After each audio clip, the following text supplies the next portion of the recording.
So maybe this session maybe to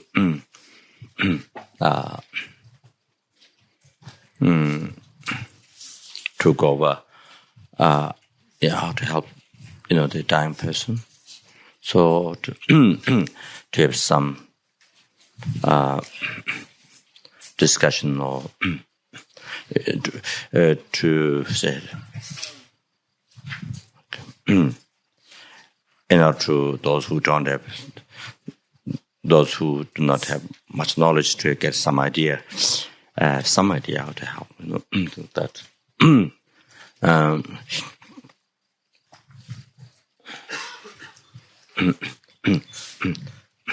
So where to do? Maybe I just go over something that what Chudin Rinpoche recently gave explanation. I wouldn't remember the whole thing, but it's some of the things that what Rinpoche explained last time at the Enlightened Buddha. I go over that, and then I go over that, which means you get some essence, then which is a very which is advances, which is extremely precious, very useful. Then maybe then you maybe on that basis, then have a discussion on that basis. That's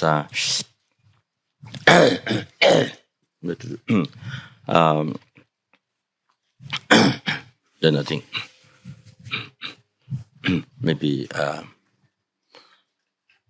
there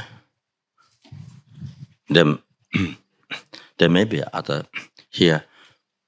We've been working for hospice, so it may be easy since she's been she started the hospice in New Zealand. I'm a Tapa Buddhist hospice, so also she can say, explain or clear, some of the those particular issues from her, past experiences. Then, of course, others can give those whom you had experiences in the past that you found beneficial could also edit on that, so that to share each other, to help. You say that. So the other things just to go,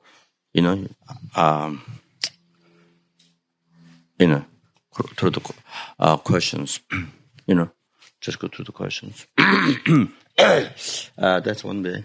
Or otherwise, I go through this some essence of what Rinpoche said,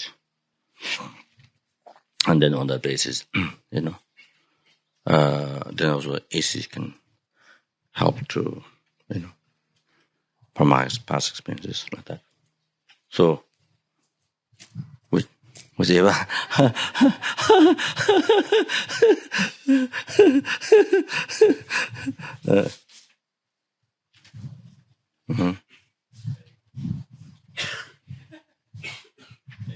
Yeah. Yeah. Huh?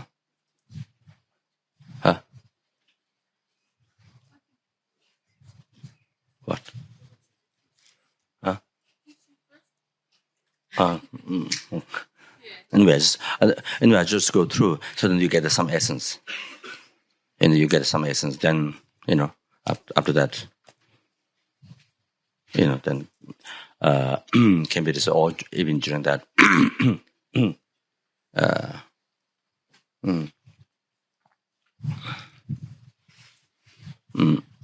Maybe,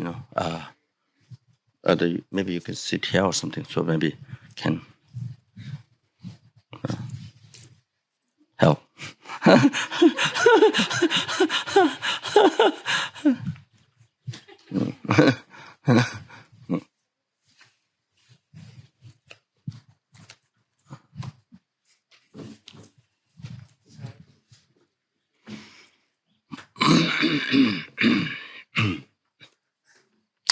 And thank you very much.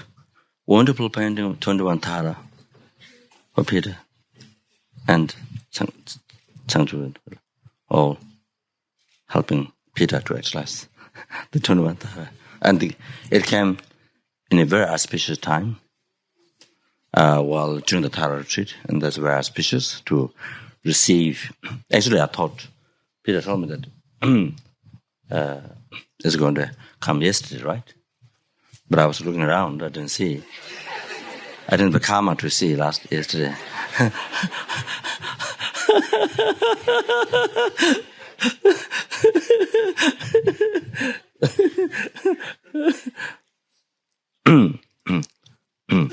Actually, I was thinking to process, to receive today. I mean, not tradition, but say to receive with. When it comes to receive with the processions or with the incense offerings, to receive like you receive Lama, so to receive it. So it's it's a Tanga form. It's but as I mentioned before, it's 21 Tara, coming, but it's in Tanga form, in form of Tanga.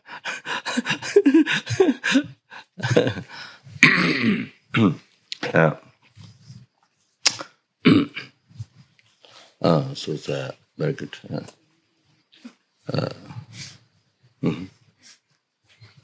Looks very ancient 21 Tara Tanga. Looks very ancient 21 Tara Tanga.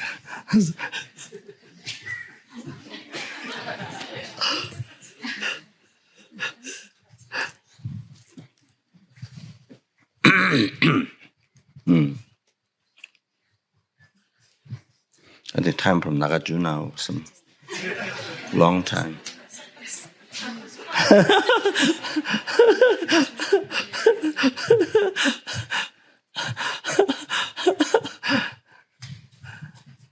I think from India went to Tibet. I think like that. And went around, passed through Tibet, nomads place, and then rest passed through Tibet. Then I think came through Nepal. Now in France.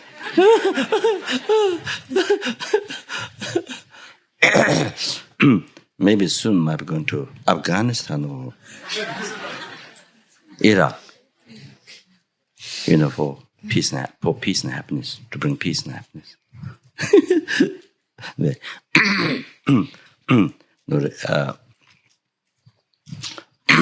Peter met. So that's the first Buddha I asked him to make for Nalanda many years ago. It was much before 34 Buddha. The next one, 34 Buddha, the last one. No, the cherish with the lineage lamas, or that one, or the 34 Buddha. So 34 Buddha. Oh, I thought it was the first. Oh, really? Oh, I got confused. So first, the large 35 Buddha, which I explained, that I would like to, other good way to, way of understanding the marriage field in that way. And then the beautiful for Nalanda. Then cherish, very large tank again. Cherish with the lineage lamas. Normally you don't see a tangas or pictures with the lineage lamas. You don't see it. It's very almost you don't see it.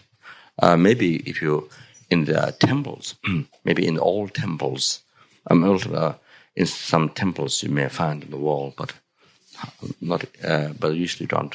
So for inspiration, or the lineage lamas, for inspiration, starting from the fully ordained nun, Geloma Palmo, where all this practice came from. So I passed through up to now. Then what's the next one? Medicine Buddha. Next one is Medicine Buddha. Huh? So next one, I think. Well, there's another one, Michuba. Medicine Buddha.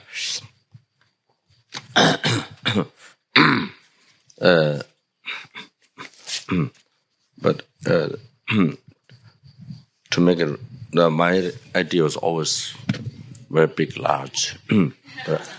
Not as a 500 feet material, but then Peter didn't have he didn't have a large place like this where he has freedom to make very large tangas, to spread out. Didn't have place. So there was one. Recently, one 1,000 cherish tanga, large one was made. Asked Peter for Cherish Institute, Queensland, the very original meditation center that happened Australia after we did course. After we did course with the Lama in the Diamond Valley. It's called Diamond Valley. Diamond Valley? Yes, I think so. Did a course. There were, I think, maybe 200 or 300 people. I'm not sure. You were there? No, William was. But I spent a lot of time on the hill.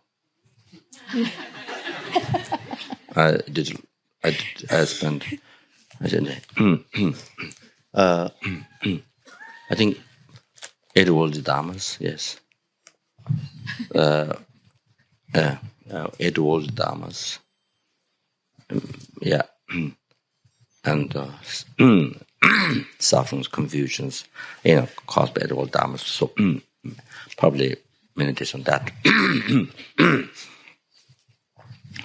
Then I said, tonight we meditate on the hell realm because this is the only chance. This is the only chance to discover, to meditate, to find out. So this tonight is the only chance.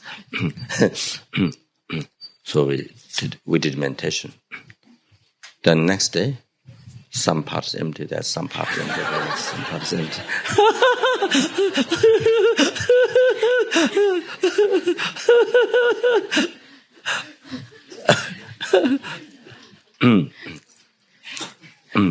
The next morning, when the session started, they say the hell meditation hell chased them away. So they're walking with the backpacks.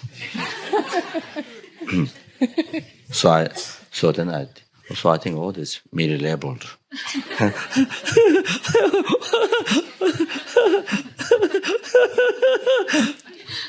But I cannot see me label anyway.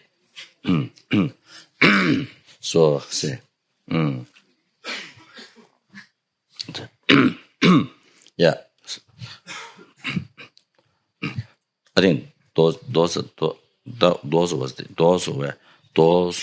the season or time in the West. Lot of interest, yoga, all this. So I think at the same time explosion of the drugs, and then there's a lot of in the spiritualism looking for new life or say, a lot of. So the center started initiated after this the course. So one very large asked Peter to make very large 1,000 cherish tanga, very large one. So Peter didn't have place to make the large tanga. Didn't have enough space. So he made the painting and then by rolling. So because there's enough place to stretch out. So before you send, do you see the tanga or you haven't sent tanga? Huh? but not complete. So he didn't see the whole complete Thanga before he sent to Australia. So the idea is this, why I want to speak Tangas for some of the centers is in Tibet, some of the large monasteries they have, like the Shulumbo Monastery, Panchen Lama's Monastery, some of the large monasteries they have 1 year a special celebration, and they have very large wall. I think Karmapa Monastery recently, when I was in Tibet, somehow it very interesting that the journey it happened to go to see Karmapa's monastery from Lama Ishi's Lama's birthplace. So it was very interesting. Was very interesting. We stayed there 3 days. Was that 3 days? 2 days. Anyway, very interesting.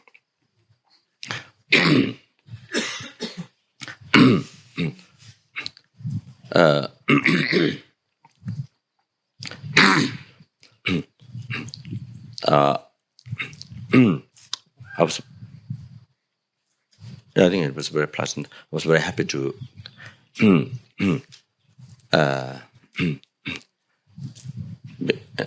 that we have been there and the chance to see the monastery.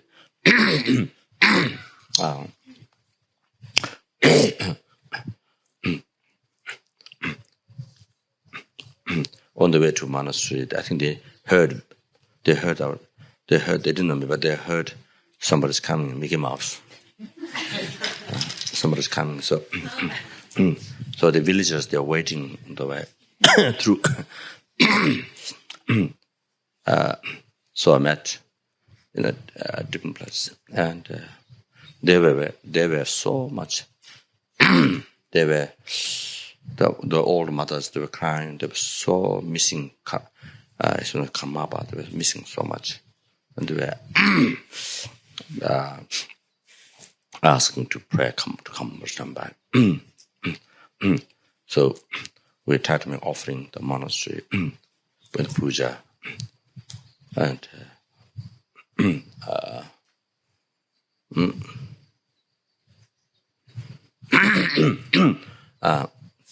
almost every temple. I don't think there's even one left. We saw almost every temple. I think the different parts of the temple.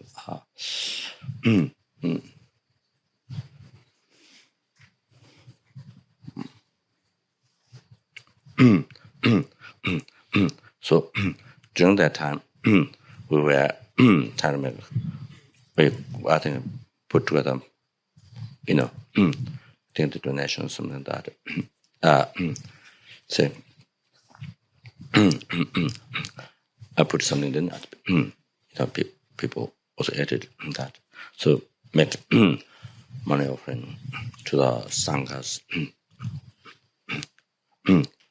So while I was making offering, the idea came in my mind. But I didn't think that before, actually. I don't remember. But while I was making money offering to each monk, the idea came to think of them. Now I've forgotten. Rather making offering to a monk, I make an offering to a monk, like that, to I think I don't remember exactly what I did, but anyway, the idea is all the Guru Dharma Sangha, each monk, all you make an offering, all the Guru Dharma Sangha, all the made filled in, you make offering with much respect with both hands, much respect to each monk. So this way, if you think I'm making offering to this monk, it's just, of course, this itself is, there's unconceivable merit. The result happiness. As I mentioned that example, the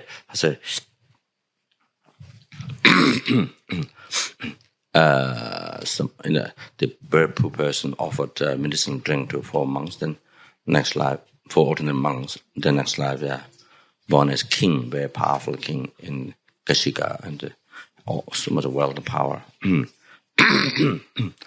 So like that, because the karma is also expandable. Result is so much.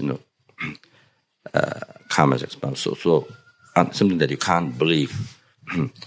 The results so much. Good rebirth and all this, all these enjoyments so much that from that one medicine drink offered to Sangha. So that's how the nature of the karma is like that, so powerful. So from monk, so that there's so much good karma like that, but by offering, that is all the Guru, all the Buddha, all the Dharma, all the Sangha, So you made offering. You see, to all of them. Physically, you're offering one monk, but actually, your heart, you offer that. So you're offering to all the Gurus. Each time when you offer each monk, you see, you're offering to all the Gurus. You're offering to all the Buddhas, noblest Dharma, noblest Sanghas. So you see, the merit what you collect is, beyond. You see, like limitless sky. So many times. So it was useful. Usually I don't make offering, Raja makes offering, other. I just sit there and sleep. Or half sleep. So that, anyway, so that try to practice making offering. Directly by myself, say.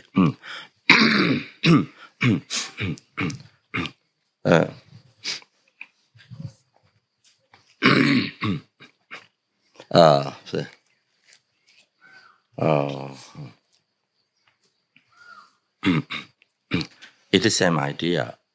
That's the same idea. Since Mark talking came to this point, I didn't mean talking this. Sorry. I didn't mean talking this, but anyway, since I brought this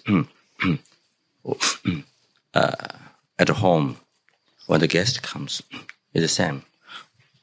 You give drink, you give food, you see, whatever they have, offer, and that can be charity. 2 things. Making charity to a sentient being. Anytime when the guest comes into your home, offering, whatever we can. So that's all those charity. So, but doing with that motivation, to achieve enlightenment, oneself to achieve enlightenment. Purpose of my life is to free all sentient beings from all the suffering causes and bring them to enlightenment. Therefore, I must teach them life. Therefore, I'm going to make charity to sentient beings. So every person comes to every person comes to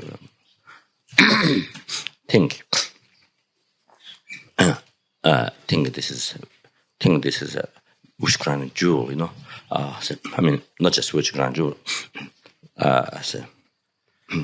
Possibly think, you see, at least that, but actually it's more precious than wishful feeling, more precious than the skies of wish granting jewel. So you see, each person, each sentient being you come in at home, in the heart, think that from whom I receive all my past. Why? How?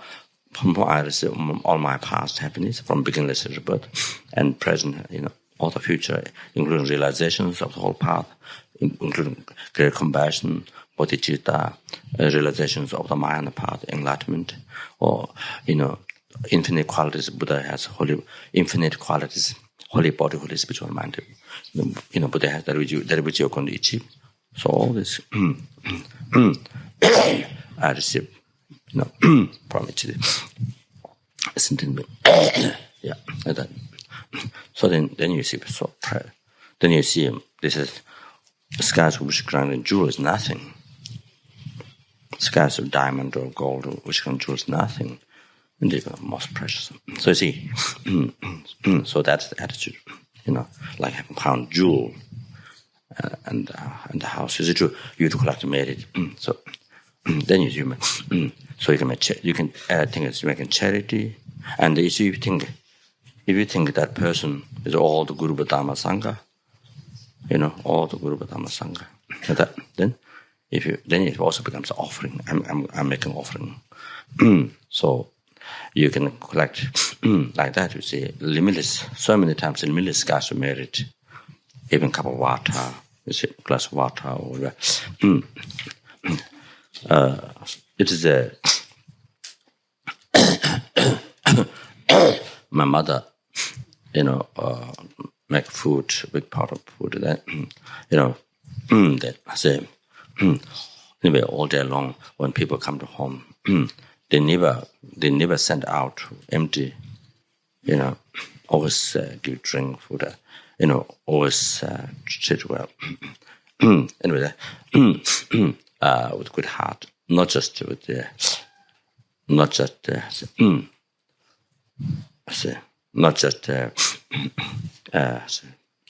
worldly activity. Not with the 8 world dharmas with expectation, but it's just with sincere heart. Sincere heart. For the happiness of the other person. So that. So anyway,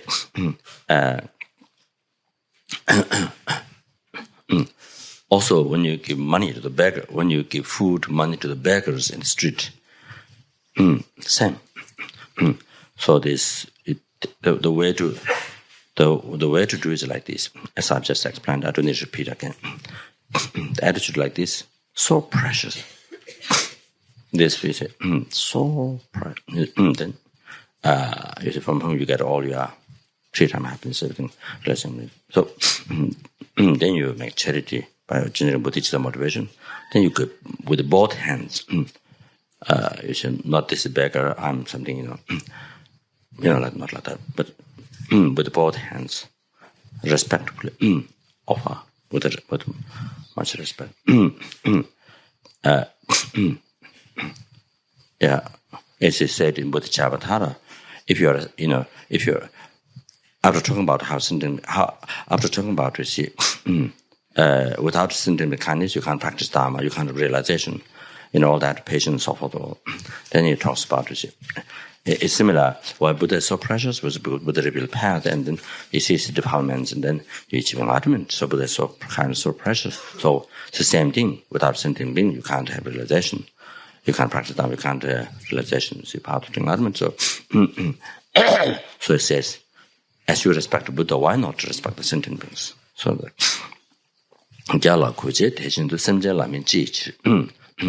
as I said in Tibetan. So that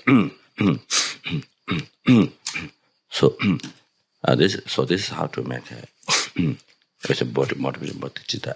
Then with much respect of charity or say then here I think this back all Guru Dharma. So you think perhaps you can think charity, then afterwards think Guru Dharma Sangha is all the Guru Buddha or my gurus or Dharma Sangha is in make offering. So this way say there are 3 things. In this way there are 3 things.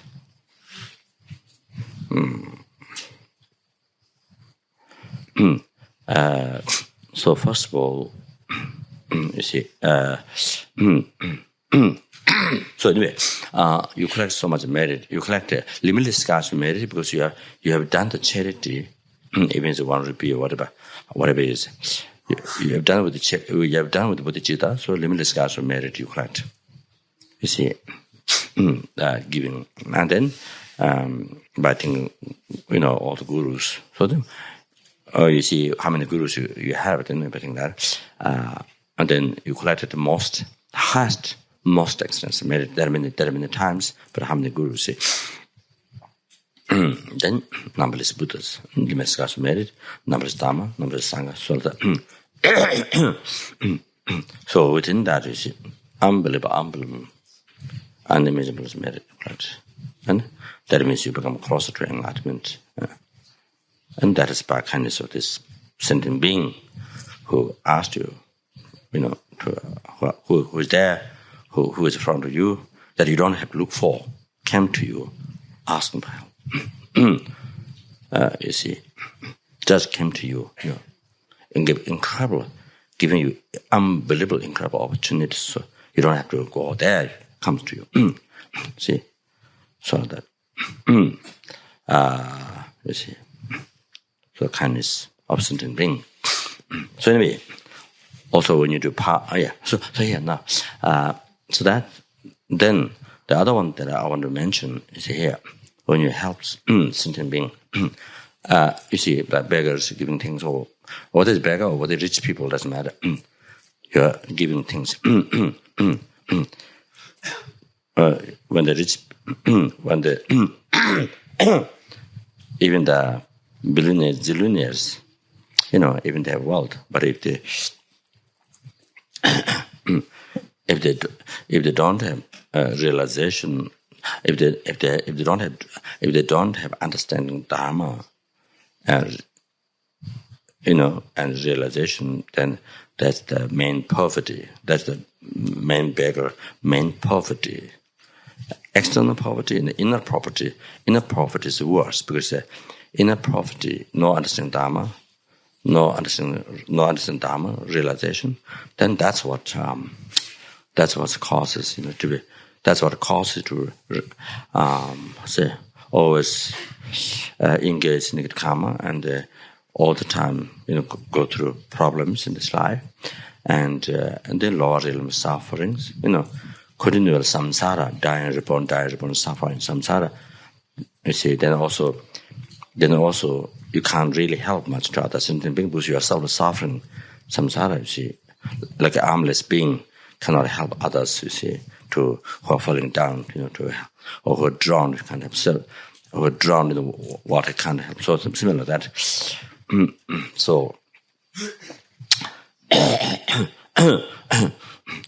So the inner poverty, that's the real poor, and then who do not have satisfaction, who don't have. There's all the world outside, billions, zillions, whatever, everything, but inside, in the heart, there's no wealth. There's no inner wealth. There's satisfaction, contentment. You see. So then, that's the main poor. That's the real beggar. So poverty. But outside nothing. But inside there's satisfaction, content, peace. Because satisfaction, content. So there's so much peace and happiness. That one is the inner world. Because you have this inner world, you see, so then you have so much peace and happiness in your life, in your heart. So anyway,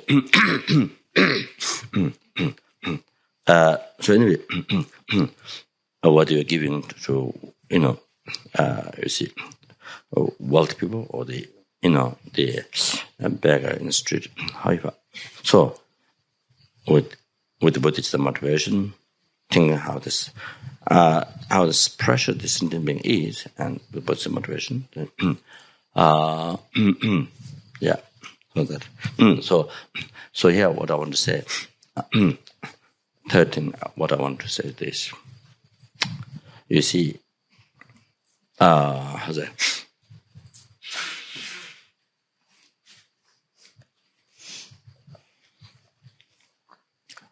what we have to realize is that this was what I thought when I was during the Dharma celebration, when we were doing the first Dharma celebration, Bodh Gaya, when I was doing all those 100 sets of initiation, with so much difficulties, with so much with much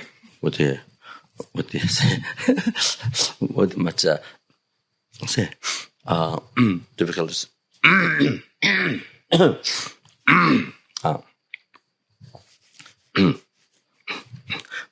Because the text, because I didn't check with the text by text, didn't have time to check them. So there are many extra. It doesn't say all the prayers. It's extra. There's extra. It's extra. So I haven't memorized not so many prayers. But then all this you have to find where it's some are difficult to find. So it's hard. Many difficulties. Like that. So anyway, so you see.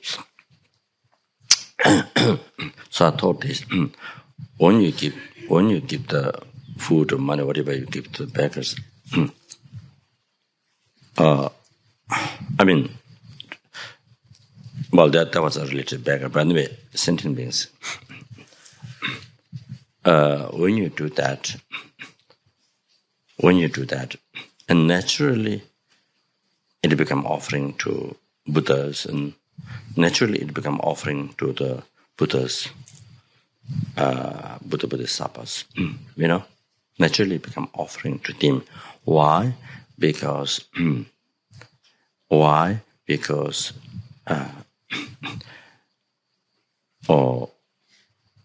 they cherish, numberless Buddhas, numberless bodhisattvas, whom they cherish is only sentient being. No one else. Only the sentient beings. Only the other sentient beings. Is whom they cherish on this. So, and whom they work for is only these other sentient beings. So, therefore, if you help the sentient beings, even small help, big help, whatever you do, whatever hardship you have bear to help the sentient being is the best offering to the Buddhas and bodhisattvas.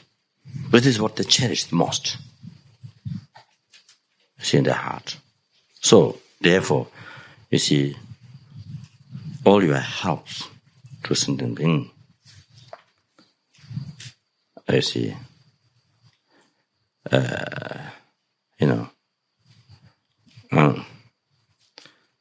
giving 1 rupee to a sentient, giving at Anna rupee.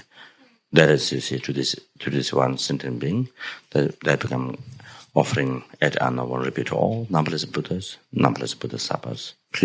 It pleases their mind. It pleases their mind. It's like if you give present to beloved mothers, this mother who has a beloved child, that she cherishes most, more than her own life, But then if you give a present to that daughter or son, how makes the mother so happy? But because this is what she cherishes most in her life, so it's exactly like that. So exactly like this.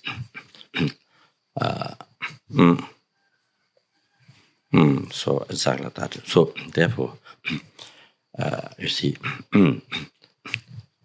whatever, in our everyday life, whether it's a person that you know or you don't know, that doesn't matter, but since it is sentient being, whether it's animal or human being and another type, want happiness, do not want suffering. So any any help one can do, it's the most pleasing to the Buddhas and bodhisattvas. You see, like the how much the mother makes so happy, when you help the child, daughter or son that is beloved most by her. So that, it affects the mother, you see. How you treat the child, if you criticize, if you harm the child, it hurts the mother. Now here, same. Now here same. Now here same. You see, if you harm the sentient being, it harms all the Buddhas and bodhisattvas. By saying some bad words, if it hurt the sentient being, then exactly it affects the Buddhas and bodhisattvas. You see, but this is what they love. This is what they love, what they cherish most. You see, it's a sentient being. They're sentient beings. You see, no matter how much evil they are, no matter how much bad they are, evil nature involved in it, very heavy karma, suffering, harming others, or you see, criticizing Buddha, Dharma, Sangha, non-believer, total against. However, this from Buddha Bodhisattva side, this is what they cherish the most. So, so therefore, you see, praising, even see, even there's nothing to, not really, but even pray, just with a sincere heart to make the other person happy, even praising, any, say,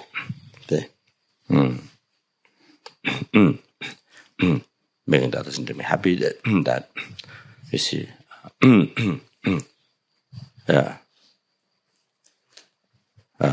say, it becomes the best offering to numberless Buddhas, numberless bodhisattvas, all those holy beings, that naturally become offering. And because your attitude this, and this is what you're doing in everyday life, so naturally all the Buddhas and bodhisattvas are behind you to support you, protect you, help you. Then no question, when you die, no question, they're always with you. They're there, you see, to save you from the lower realms. They're there, you see, they're all there with you. Even you are alone there, even nobody is there physically, you see, but they all the Buddha Bodhisattvas there with you. You see, guiding you, to a pure land, to, for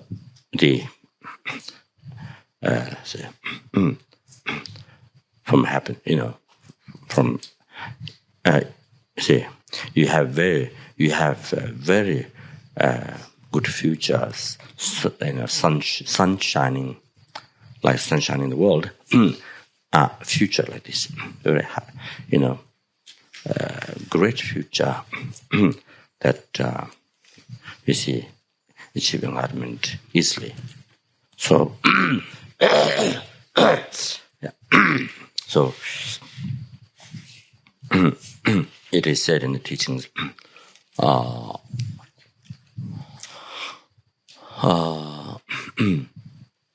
perhaps maybe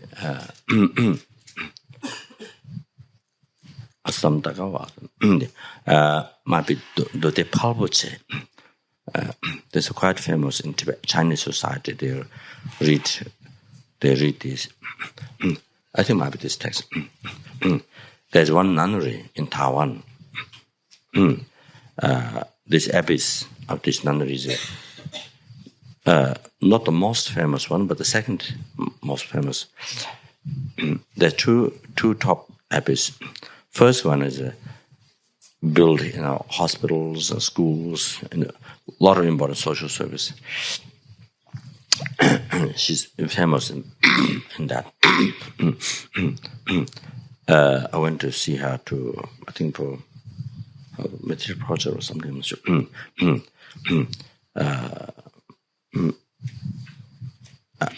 I don't know what she responded. I don't remember. Then the second one is the one that in the past, I think who helped the most, I think where the project where most came, I think it's one source. It's not all that also. Some part of the food fund was often nearly 3,000 monks who said that we offer food. So I think some part of that.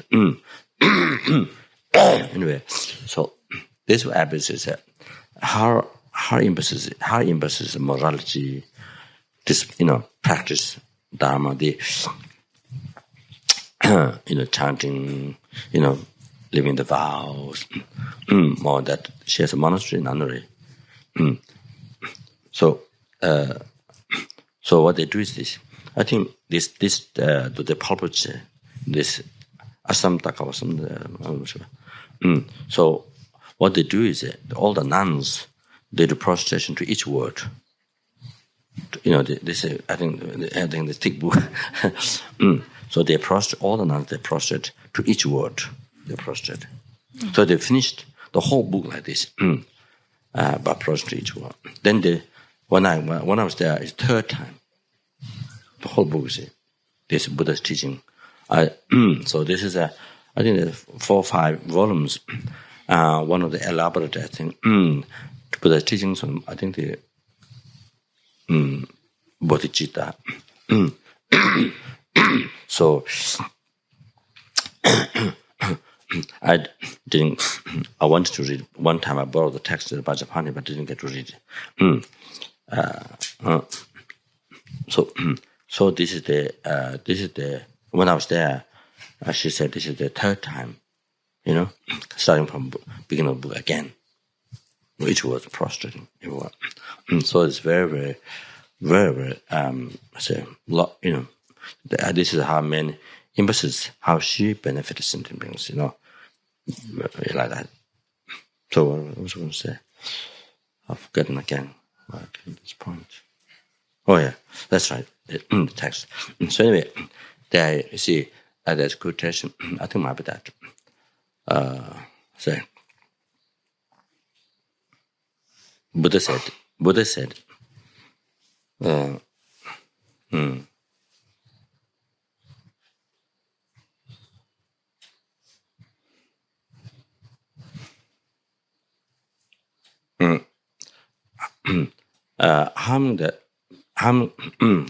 Harming the sentient beings, harming to me. Benefiting the sentient beings, benefiting to me. Why? Because I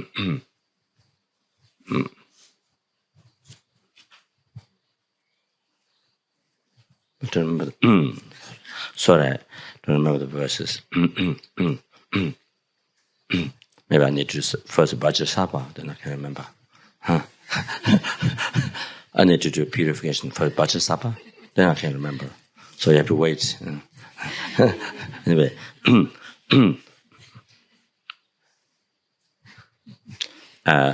myself and sentient beings are equal in the happiness and suffering. Myself and the sentient beings are equal in happiness and suffering. That means if sentient being is happy, if somebody made sentient being happy, then Buddha is happy. If somebody made sentient being suffer, then Buddha expression that is say they suffer or they say say unhappy or something like that. Equal. Say myself, sentient beings are equal in the happiness and suffering.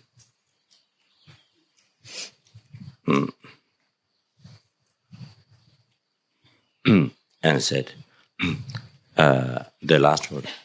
The last one said, I achieved. The reason is, I achieved the 2 kayas, Rupakaya, Dharmakaya, Rupakaya, for sentient beings. Only for sentient beings. I achieved these 2 kayas only for sentient beings. So, and that you see.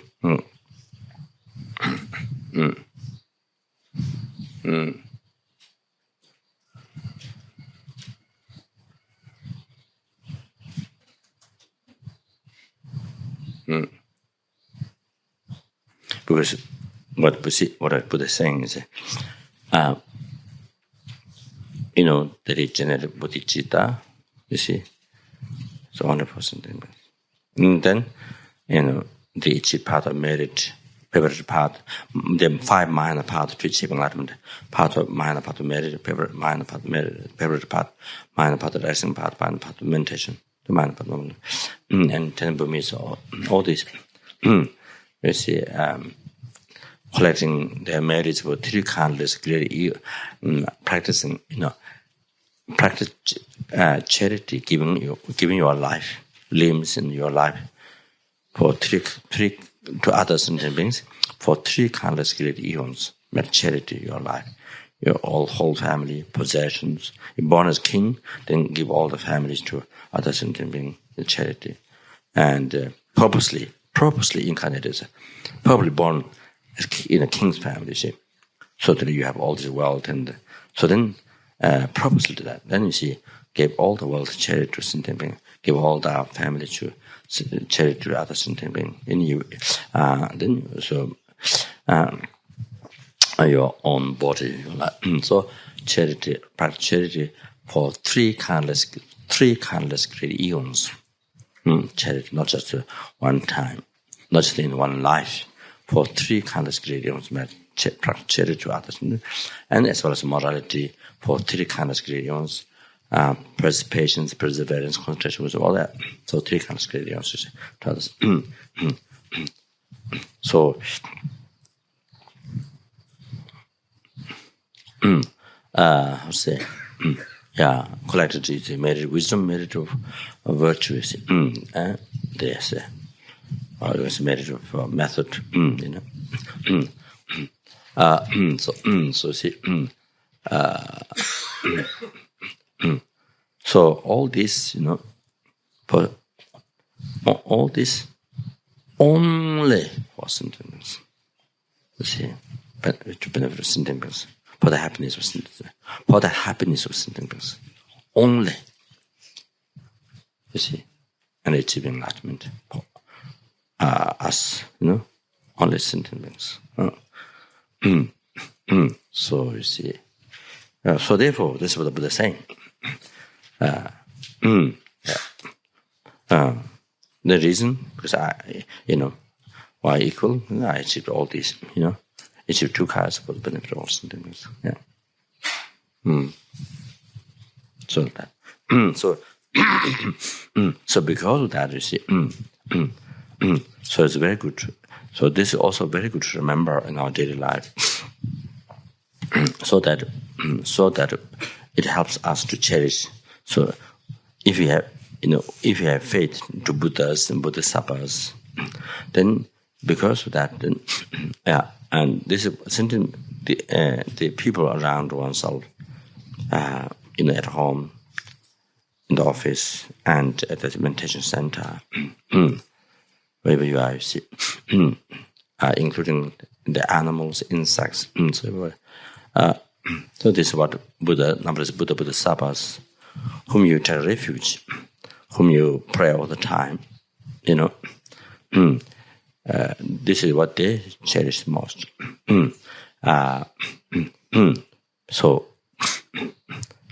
So therefore, by having faith in Buddha, Dharma, Sangha, then that helps to, by understanding that this is what they cherish most, then makes you discover how they are so precious. And so every respect you do them, every respect, every service you do them, then you see, respect to all the Buddhas and Bodhisattvas, every help offering, or every help that you do is help, offering to numberless Buddhas and Bodhisattvas. So that you see. So this, what makes them most happy. What makes them most happy is all those holy beings. What makes them most happy is when we are able to cherishing the sentient being, then other sentient beings then we're able to help them out. See, so able to offer service for that.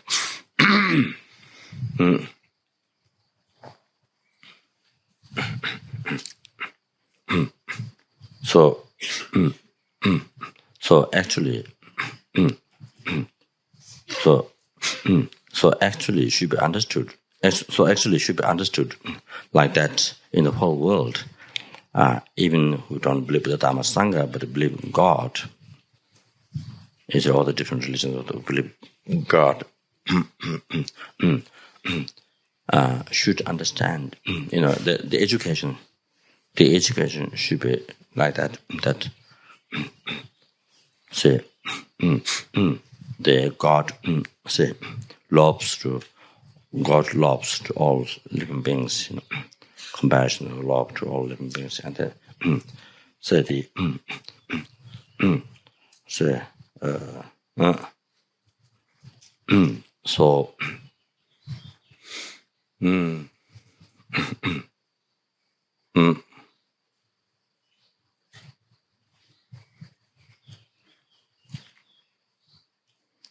So God wouldn't have God wouldn't have self-cherishing thoughts. So they have selfish mind. So they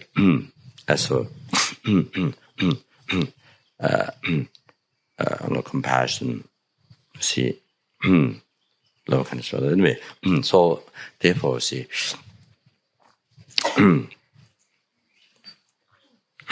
God doesn't have ignorance. God doesn't have ignorance. You see, the self-cherishing thought. You see, so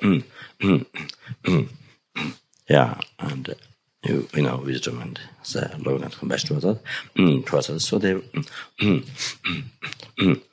so therefore, what makes God most happy is, if you help if you worship the sentient beings, if you help the sentient beings, free them from sufferings, that makes the God most happy. So the education should be that way. In all the if the education, if it become that way, education, those different religions, then there would be so much peace and happiness in the world, and between the different religious people. So that so.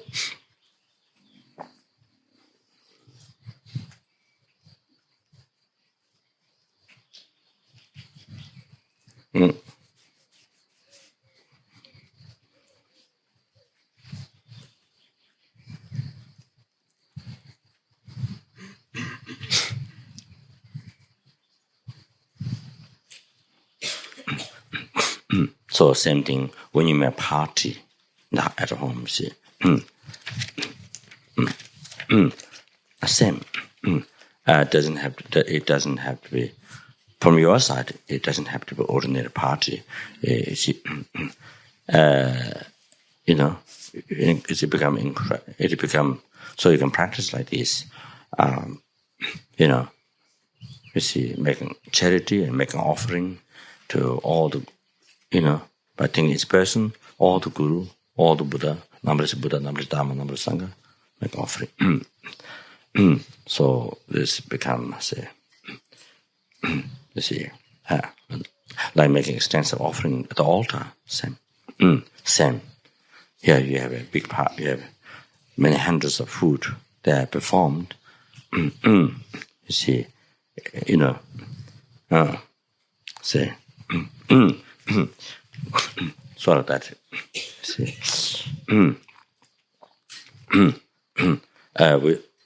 normally we don't make that.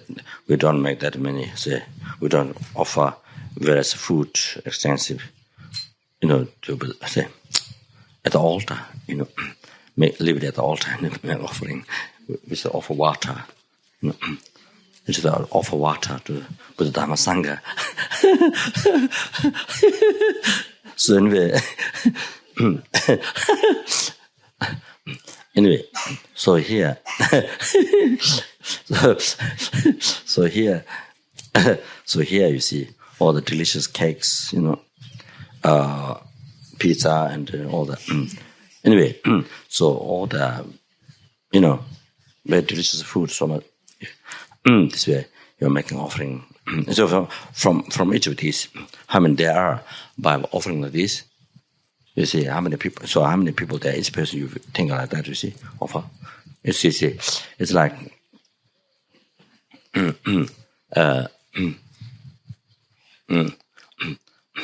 see, you made offering to all the gurus, numberless Buddhas, numberless Dharma, numberless Sanghas. So many times limitless guys made it practice during that time. So like that.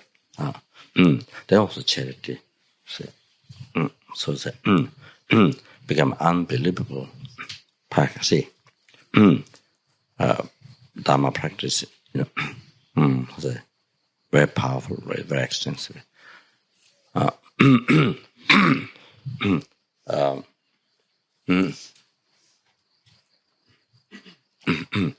So this, and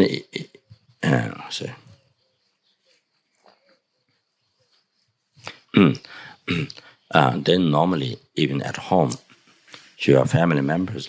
So one can always practice this, from each family members by offering, you see,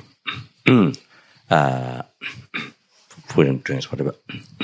You see, with this meditation, you always collect from each person by making offering to each person. You collect, you see, like that.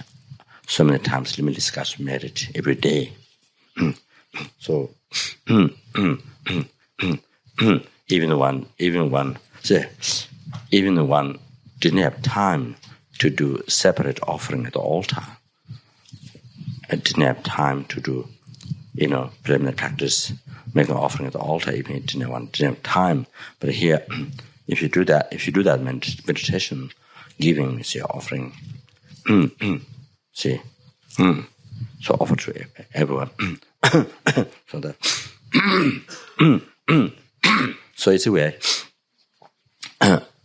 So it is a way to how to make the life meaningful.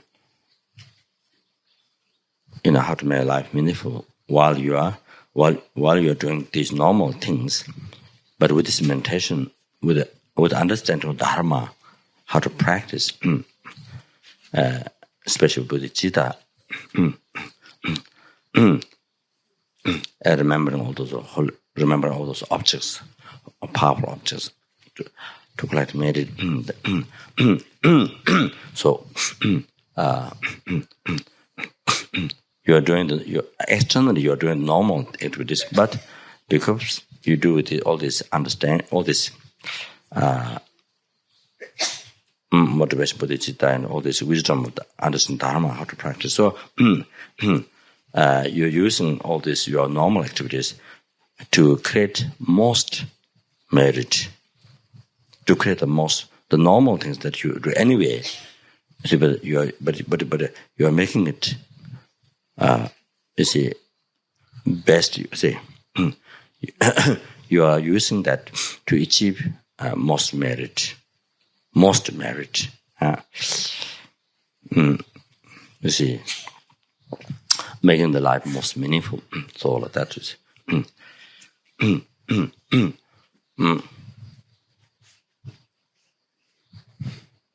See, right. So I just end up.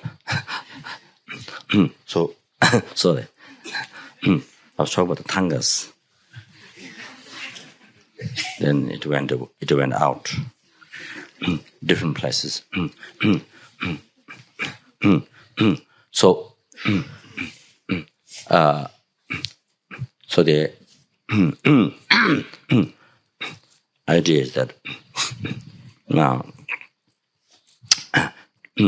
to have this very large tankas, even though the center doesn't have the actual gomba to fit it there, but the idea is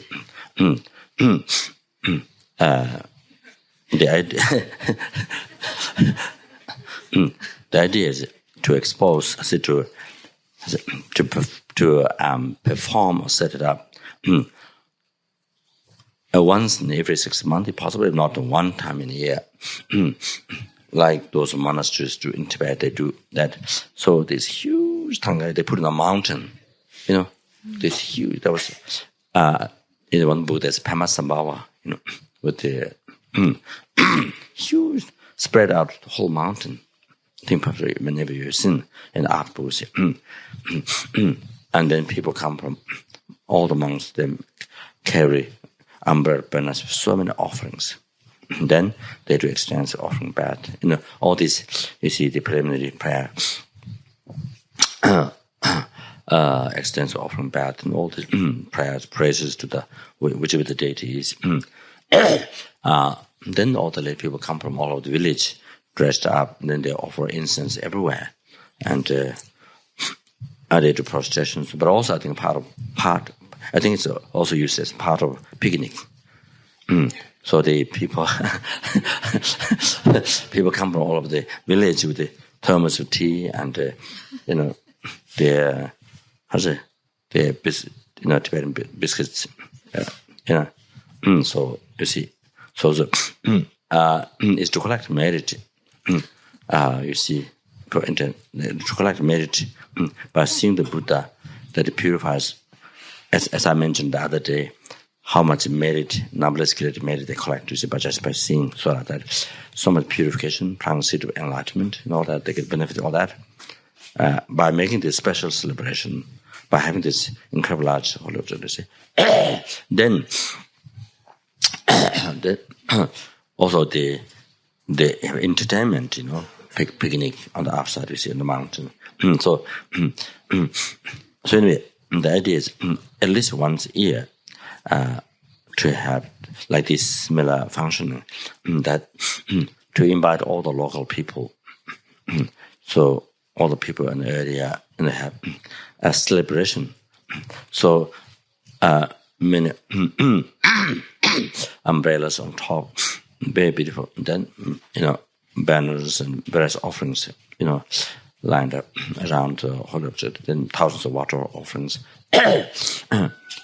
Then beginning give some introduction, general meditation, Buddhism, and the centered activity. Then do some puja, depending which Buddha. If it's medicine Buddha puja.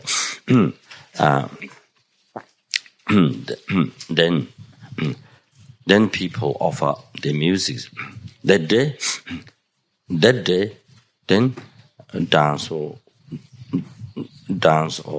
music, whatever it is.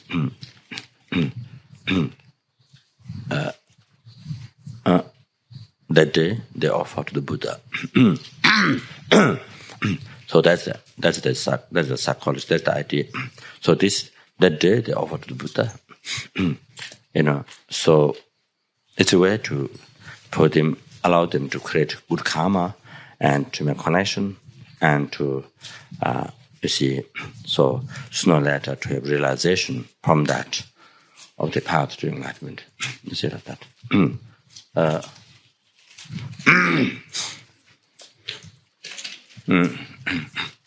So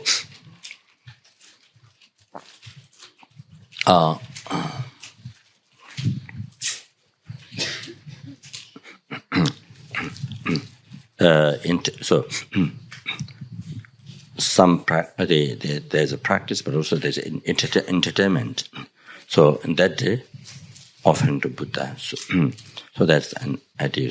The local people in the area. So like that. So I heard. I didn't see a picture, but I heard the Cherish Institute, the center, the original center in Australia. They already did that. They already, with the geshe, they already did the celebration. They used the tanga, the cherish tanga, Madhva, they already, used, for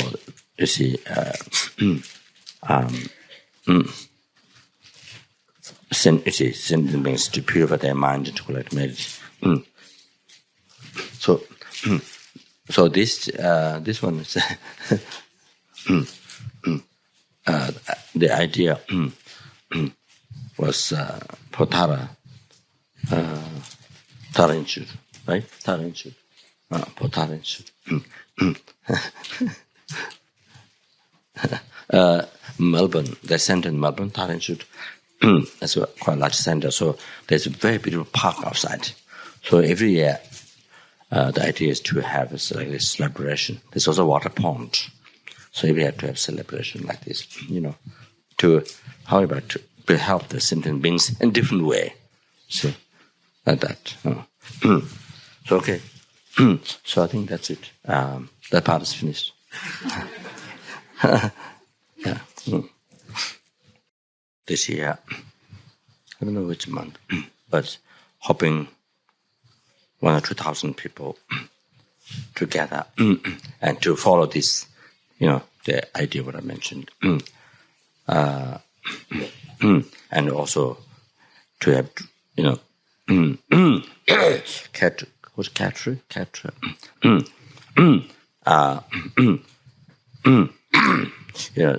along with that some drinks and food for the people who come there. See.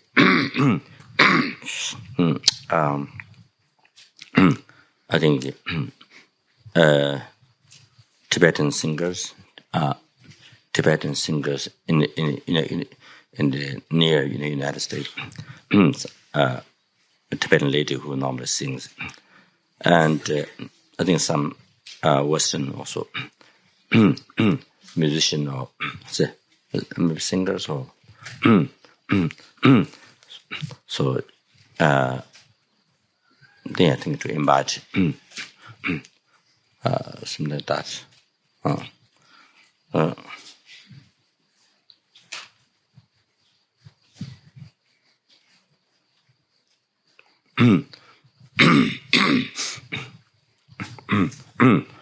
Maybe they have to discuss.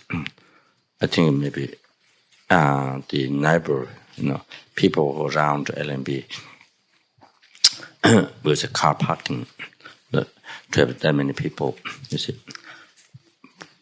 The parking is there's not enough space, so it has to from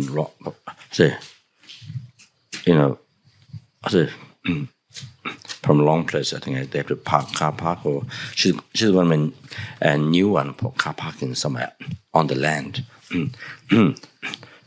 So I think making sure the neighbors don't get upset. People house around. So.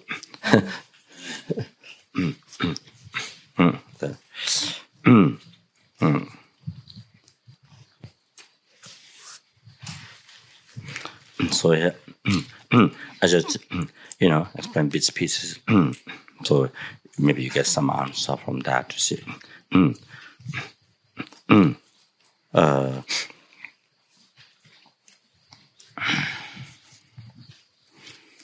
This is the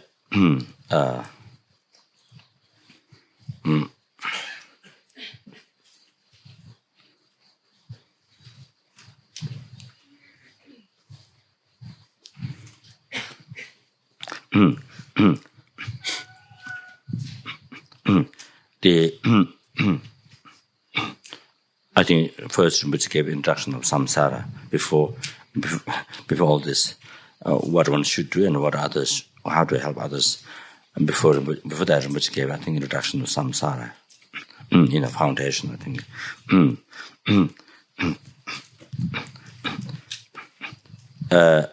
So what's called no, I didn't write the whole thing. Sorry.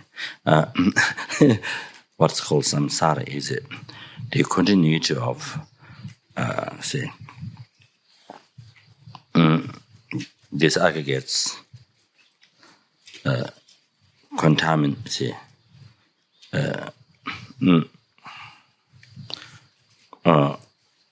defiled or contaminated contaminated.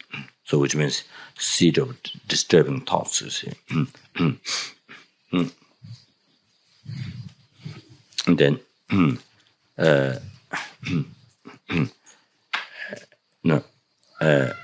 taking the future life, taking the this one, taking the future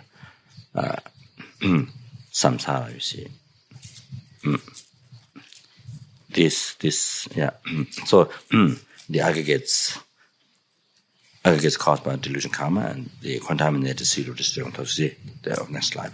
And so continue to this aggregates. You see, contaminated aggregates. Taking the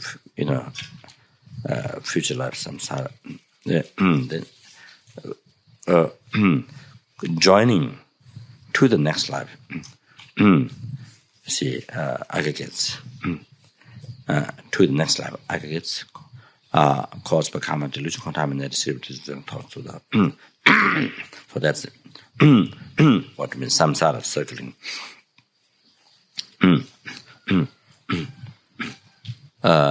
Another meaning,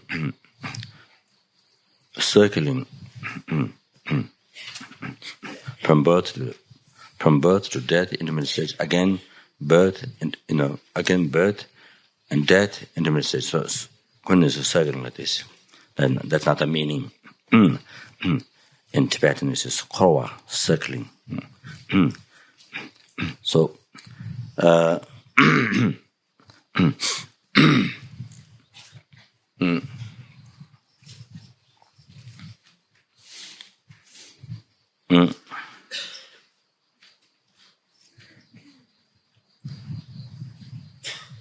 That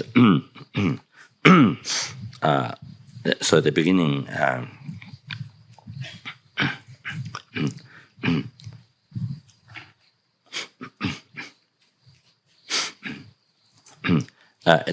the beginning that you see that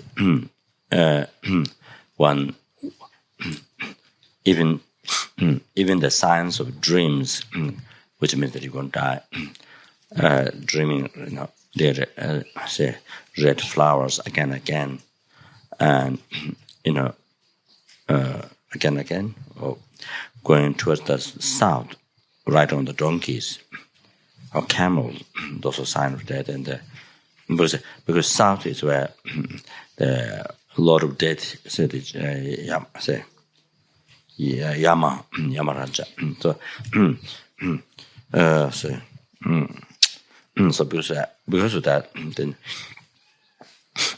also when you sleep, if possible, then you see you face your head towards the west, where there's pure Amitabha Buddha's pure land, supposed to, for that auspicious, and then you stretch your leg towards the south.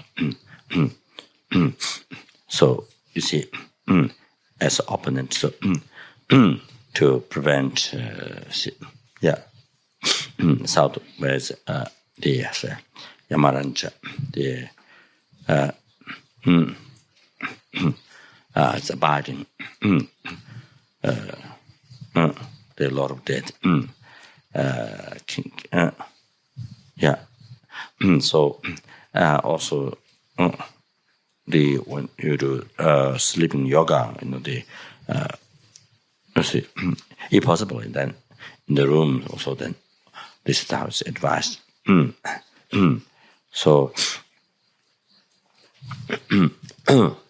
also when you do retreat, if it's convenient, then you face towards the west. When you do retreat towards the west, so the auspicious to Amitabha Pure Land, like that.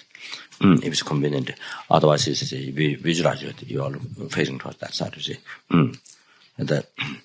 So, however, that so there are many there dreams. There are many dreams that we see, which means that as they're going to die. You see, so.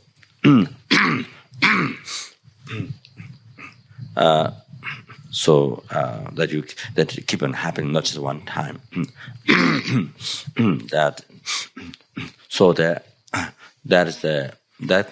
could be distance sign that that's going to happen after 1 year. Of, I don't know.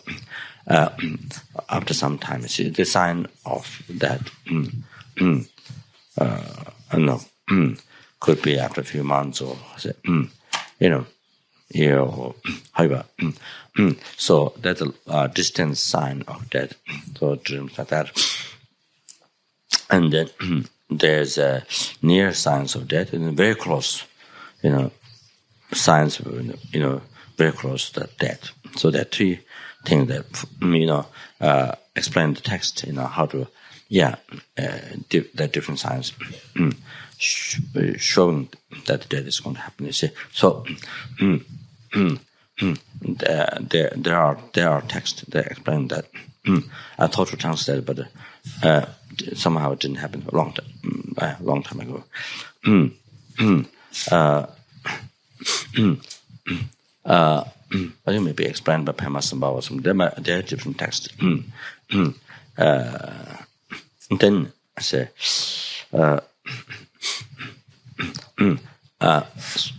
so you see, you do all the necessary pujas.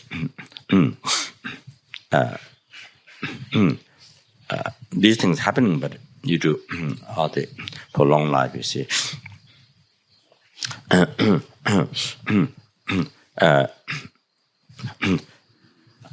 Taking long life initiation, if there's a possibility in the area, or however, whether you in the area, or whether you go to somewhere to take this, however, long life initiation, and then doing long life retreat, long life deities retreat, and those, and then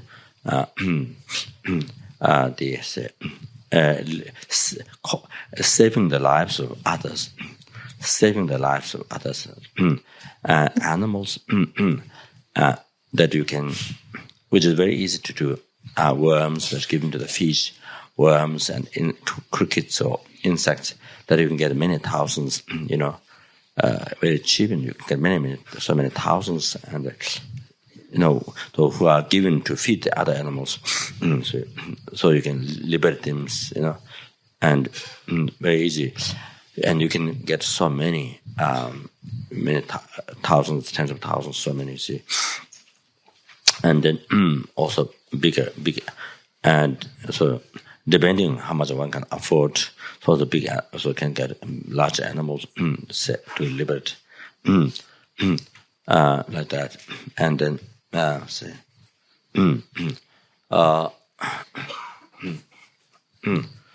then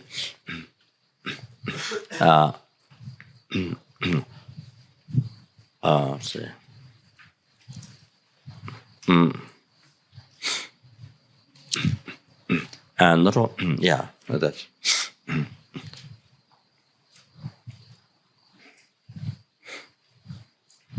And so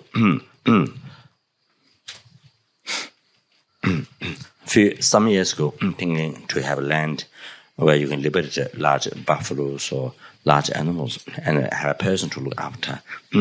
So Kapan, so this is quite a few years ago. Now they have behind the mountain somewhere more place to retreat. Then there's also a place area behind for animals to say place to liberate animal and somebody to look after. They like those. Buffaloes or goats and things like that. See. So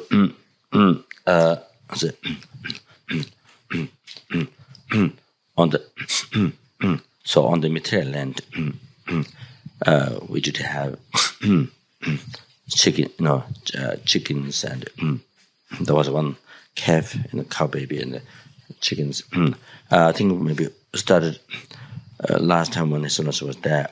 So we liberated quite a number of animals for Isonus long life. So it's a masal to care them on the land.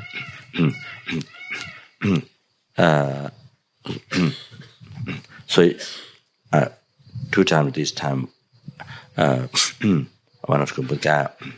So on the way, there's so many. In the way, there are many chickens were killed. So it's kind of unbearable to see them.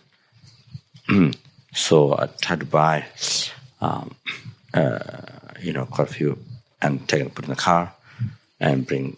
So my son had already some from last year, So it was very easy to take care. He said quite expensive to feed the chickens.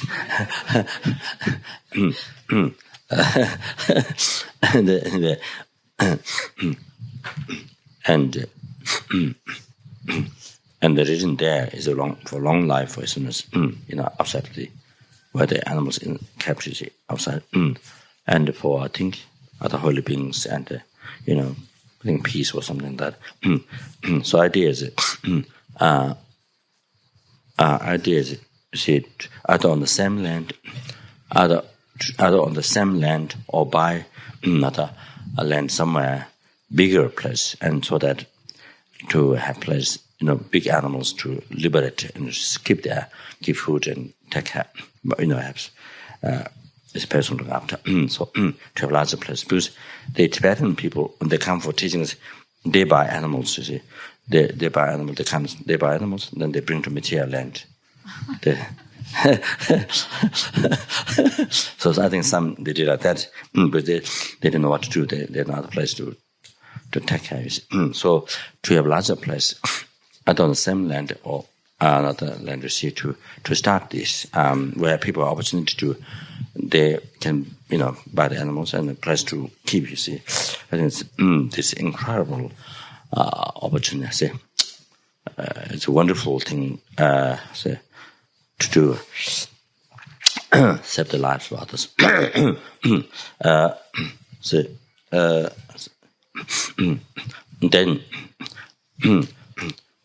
Then to have, mantra, all those powerful mantras, play with the speakers, to the animal, to all the animals, so they can hear. And also, maybe holy objects, 2 birds at the center, like this, and then the animals can go around. So people bring the animals, to go around, circumambulate. So this way,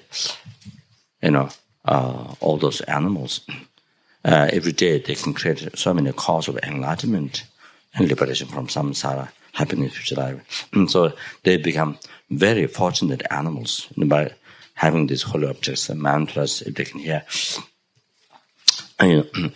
plant seed of enlightenment, realization's whole path to enlightenment by hearing the mantras. So it becomes wonderful. Even for the animals, way to benefit them, how to benefit for them. Not only we benefit, but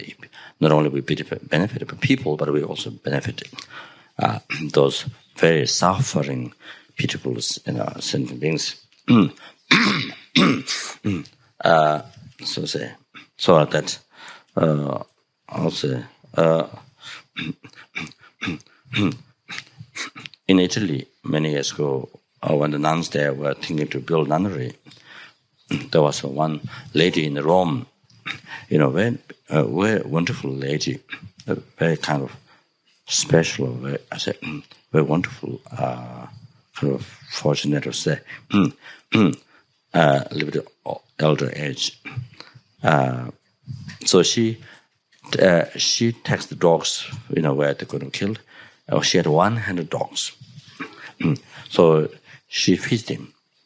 So this nun gave quite a bit of donation for the nuns in Italy to have nunnery.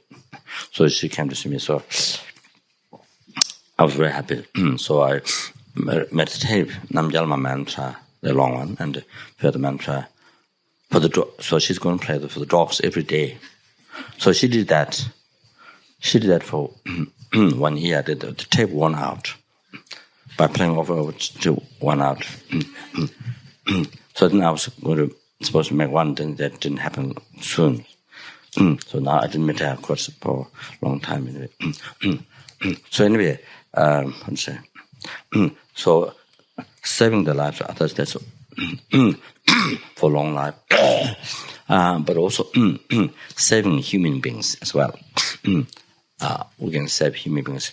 You see, somebody who's going to be suicidal, somebody who's suicidal. So you do consultation. You talk to them. You consultation. You see, then you are saving the life human being. You see, or this person is going to kill somebody, or this person is going to kill this person is going to kill by herself or himself. Then you consultation, and then you see save the life. You see that way. So there are many ways you can save the life as a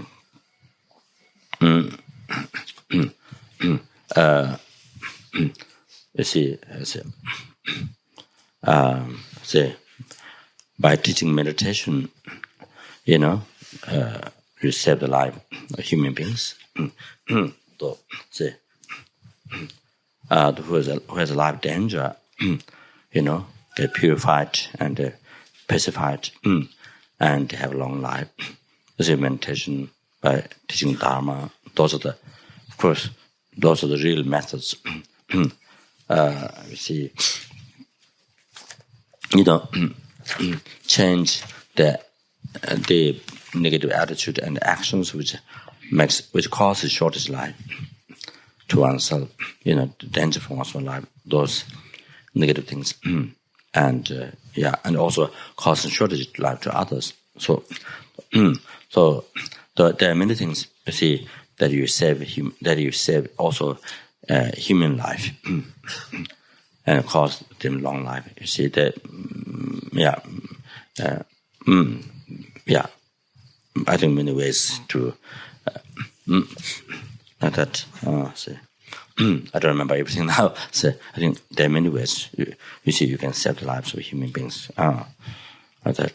So. And then they're doing long life satsas, long life daily satsas, for long life. And then also during the long life, the retreat or the reciting mantras during long life retreat. There's also long life fire puja, the white Tara fire puja for long life, and with the long life grass. Just with that. And then they say, and then also during the vast breathing, I think those are familiar, you know what he's talking about, but I don't think it's correct translation.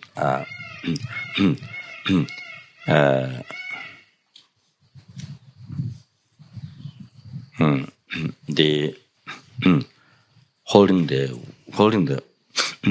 wind like vase, so at the navel,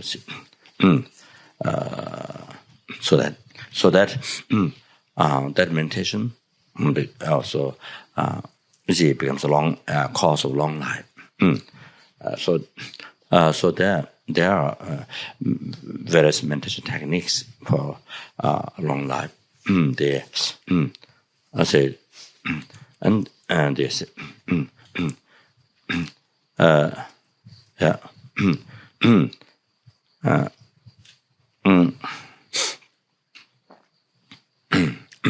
there's a long life special meditation with Hiruga, white Hiruga, and that.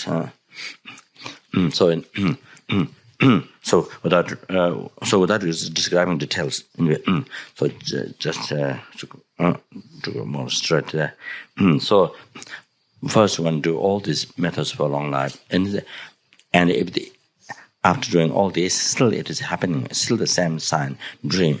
If it is happening, then that also bettering the death and the puja practices, and hooking the life potential of your life that's stolen, taken away by spirits, scattered and stolen by spirits. So so then bring back into you the so all those things say so that also for a long life. So if that didn't up the spirit to the potential of your life away, you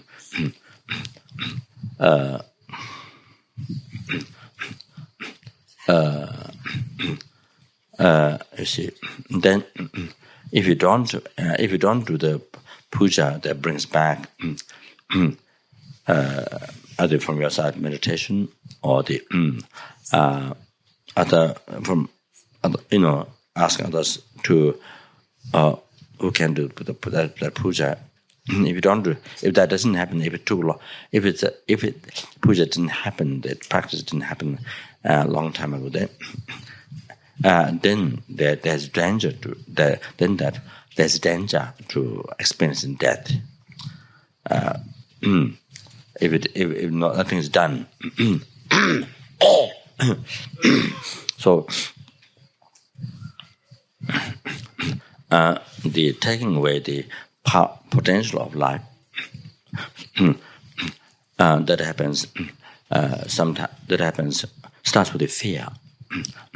You see, for example, a cat suddenly jump and you get frightened, or some condition happens that you get so frightened, and then the spirit, you see, some condition like that, then spirit, while your mind is just distracted, not being mindful and not living the practice, emptiness or like that, bodhichitta or habits, maybe also to that. So not being mindful, not living the practice. So very easy then to disturb, to say, not protected. So to say some condition which cause fear, then takes away the potential of life.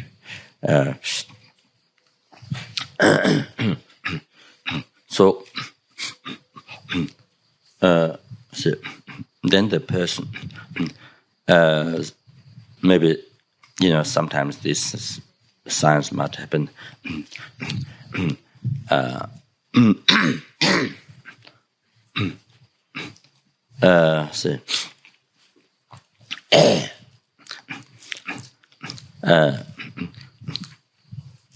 Before your color of your face look very shiny, bright, but now kind of dusted, kind of degenerated, dusted, like that also happens. Also, Lama Basang, there's a Lama's two disciples who Lama asked to come to help Kapan Monastery. Lama Hindu was the abbot now. Lama Basang who helped outside all the buildings. So before he passed away, a few months before he passed away, it became like that. Become like that. So because so much work to do there. Asked him to build a kitchen for the nunnery. So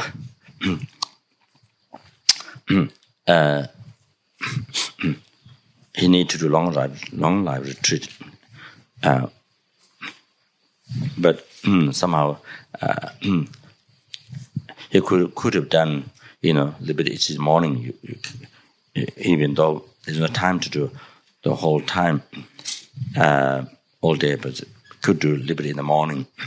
But however, didn't get done somehow. Missed out. So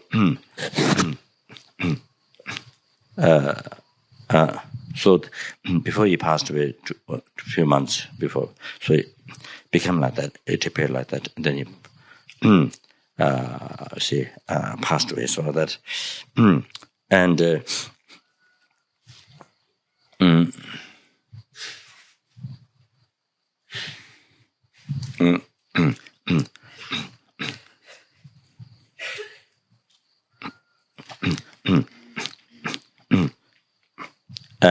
And the body,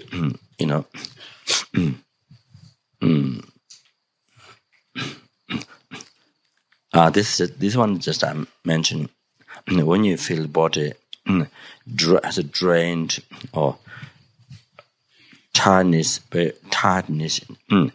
body no energy. See, because very dry to it, drained to it. It's a lost energy, no strength. You see, so this to do within the connect with the spirit, the energy is taken away. So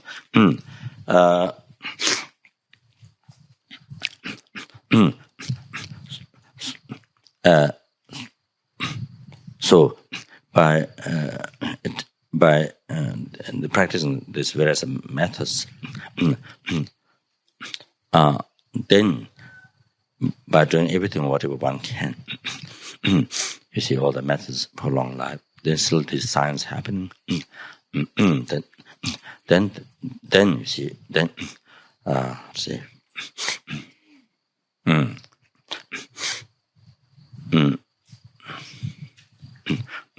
And then one, instead of putting effort to live, then you see, prepare, see,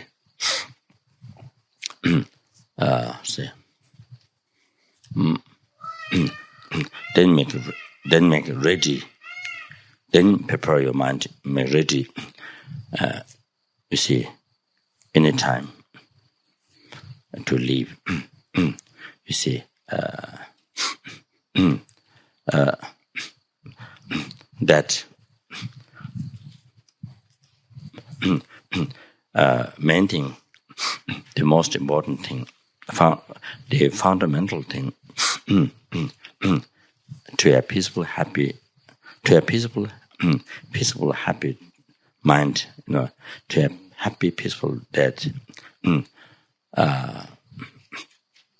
and see, to have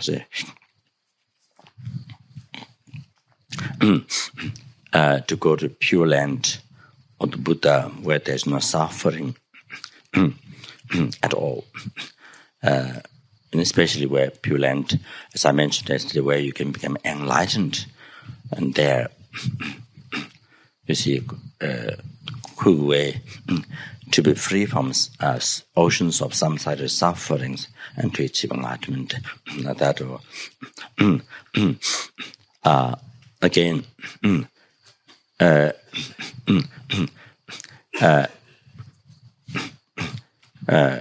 to be born, to reincarnate in the human world, where you can benefit,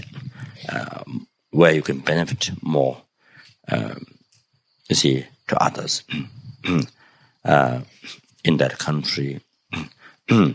See, however, again, you receive perfect human body and then maintain on the path which you haven't actualized in previous life. So then you develop in that path, in that life, and reach enlightenment. So, so that.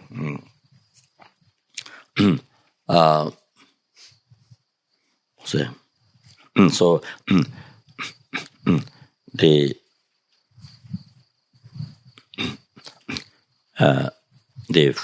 basic method, the foundation to make your mind free at the time of death, no worry, no fear, all these things, nothing that ties your mind. I say,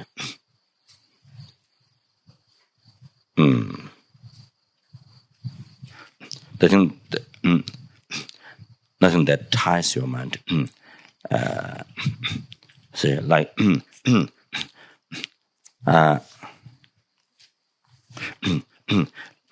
like the bird wanted to fly, want to run away. The bird wanted to fly the sky, being free, but the hands were tied with the ropes on the stone. You see, so it cannot fly. Even when has so much wish to fly, but cannot fly because the limbs, I say, the legs or hands, they fastened with the rope on the on the rock. You see, so like that, that which brings all the fear, worry, say, and makes death so difficult. So difficult to let go is the attachment, grasping, so grasping the family members and the grasping, say, family members, friends, say, grasping, so attached to them. So then possessions, property, house, you see, money, and then also body attached. So, what makes death so difficult? Not that you don't have, say, mind not free. So, what doesn't let go is by this, you see, attachment. So then to do strong meditation, you see,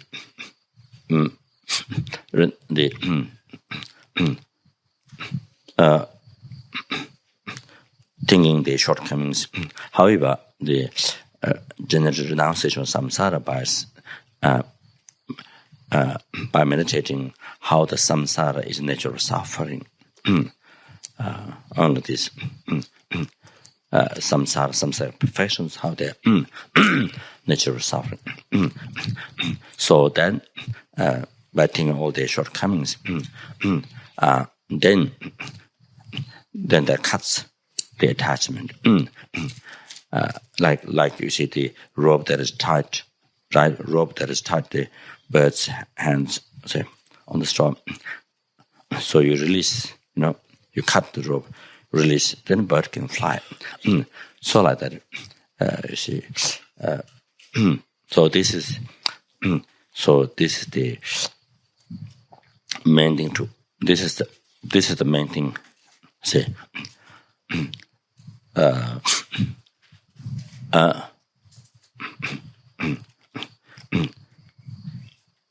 So this is the main thing to meditate. Is it to put effort to free yourself? You see, to let go. I said to let go. The method to let go. So for oneself like this, also to advise to others who is dying, to advise, to free the mind, to be happiness. So you see, at the time of death, so to free the mind, instead of getting caught, stuck. So you see, again, even to help others, so you see, explaining these things skillfully according to the other person's mind, so that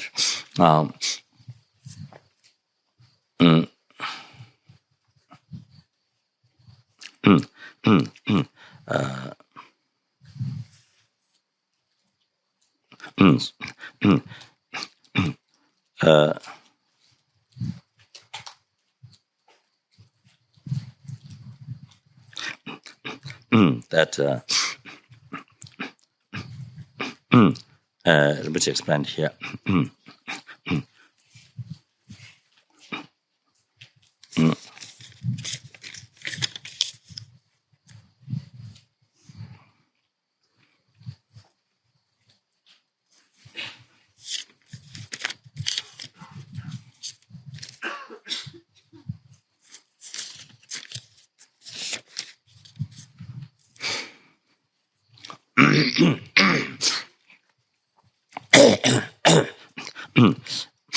There's other ways of examining the life.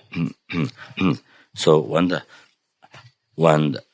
sunrise, nighttime when the moon rises, then you see,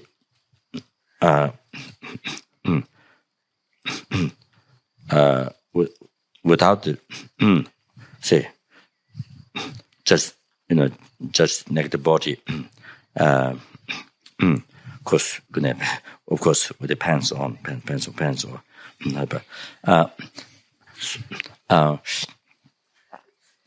say, the short pants.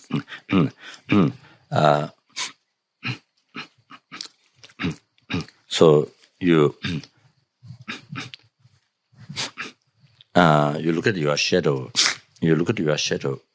I think there's where the heart is. I think cerebral. I think in this where the heart, the heart here. So you have your shadow there, ground. So you focus. See, you look at continuously.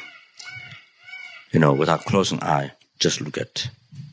I think that you have to think in the center. I think something that without closing eye, you look at, and then until you get some irritation, something, then you look at the sky. So when you look at the sky, you see your so reflection of your body, not like in the mirror, but you see white. You see your body there, kind of white. By seeing the dark, then you look at the sky, you see some, I think white. That similar happens.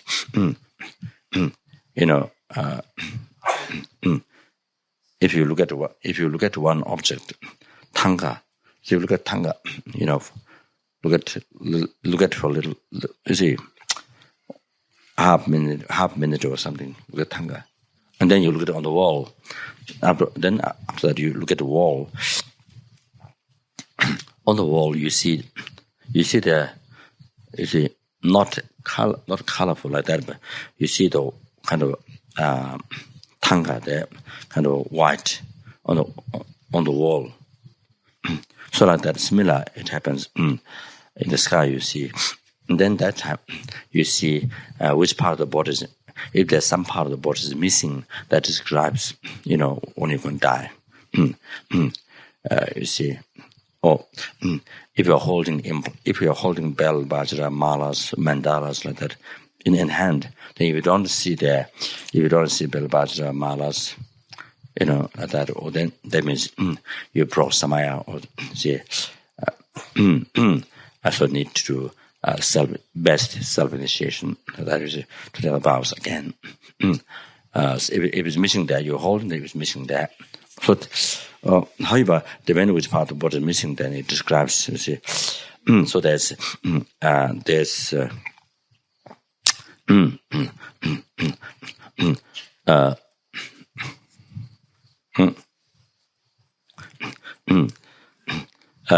then also in the text explained,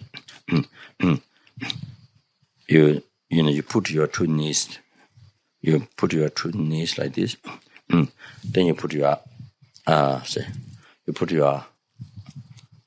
this one here in the center, in between two eyes. You put like this, and then usually you see something that. Even though you see very, very tiny, very tiny, but you see there's something. So when you see there's nothing there, when you see there's nothing, not even the tiny one left, it's a kind of like a total space, nothing there. So that's also sign of death. When you examine like this, see. So you put this one between the two eyes like this.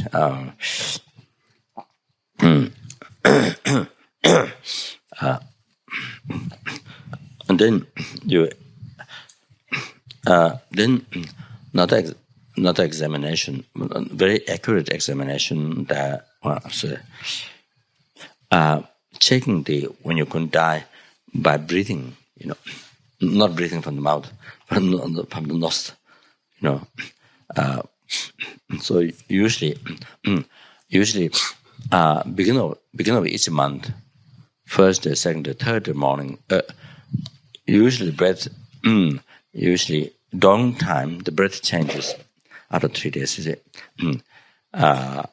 This one becomes stronger, then this becomes weaker. Let's say around the dawn time it changes. Or also in the daytime, if something is going to happen to you, you see some problem or something, then also I think the breath also changes.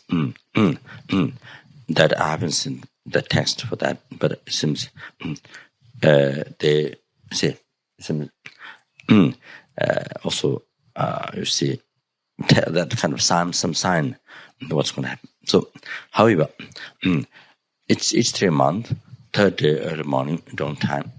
So that tells, it is explained in the Kanyu, how many years you can die, after how many months you can die. So that's regarded very accurate sign. So it is explained in the text, or the 12 months you see described. So this month, if it happens, then this is like that. So anyway, so I think I must explain details on that. Those things. I think the breath one, I think it didn't explain details, but just mentioned. So the Nibbana said, at the time of death, you see,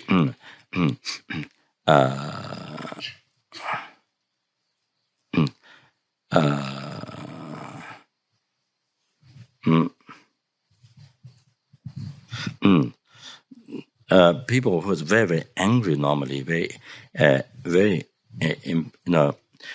impassioned nature. But then at the time of near the death time, you see the mind become very, kind of good-hearted. But happening like this, then some person very good-hearted, normally in the life, but then near the death time, mind become very bad. Mind become very, very violent. Very negative. I'm just explaining that she changing like that. That near the death time, this kind of change happens.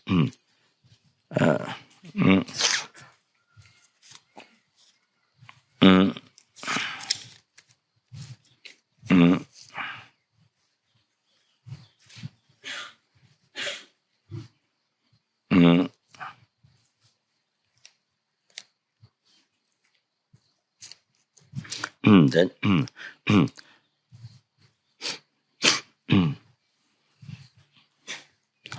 and then Rinpoche emphasized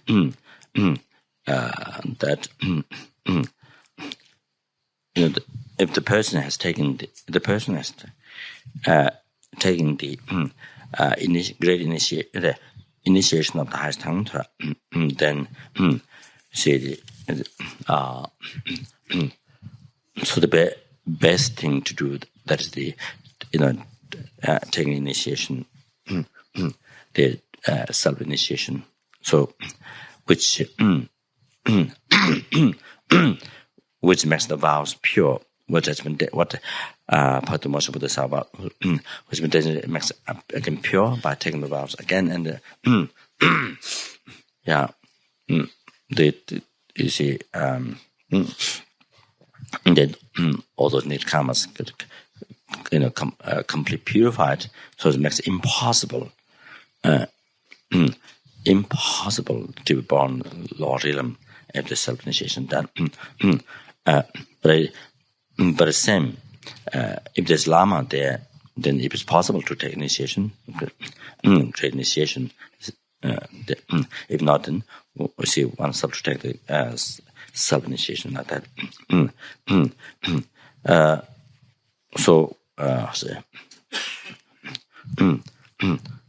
So what I was saying before,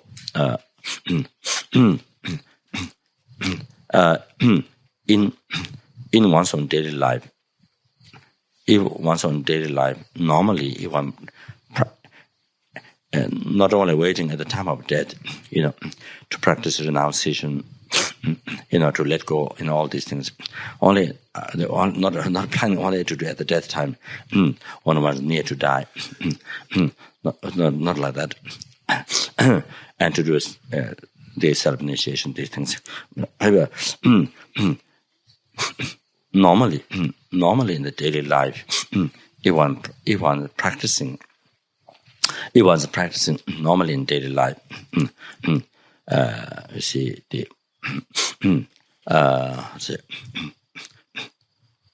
practicing antidote to attachment, you see, letting go,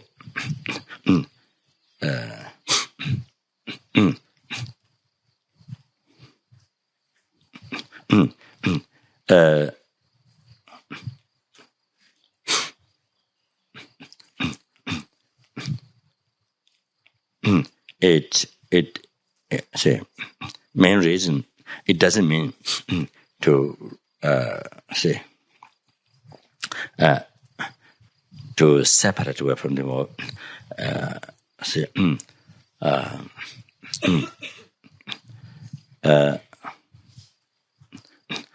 Yeah, a main reason, it doesn't mean to separate away from them, but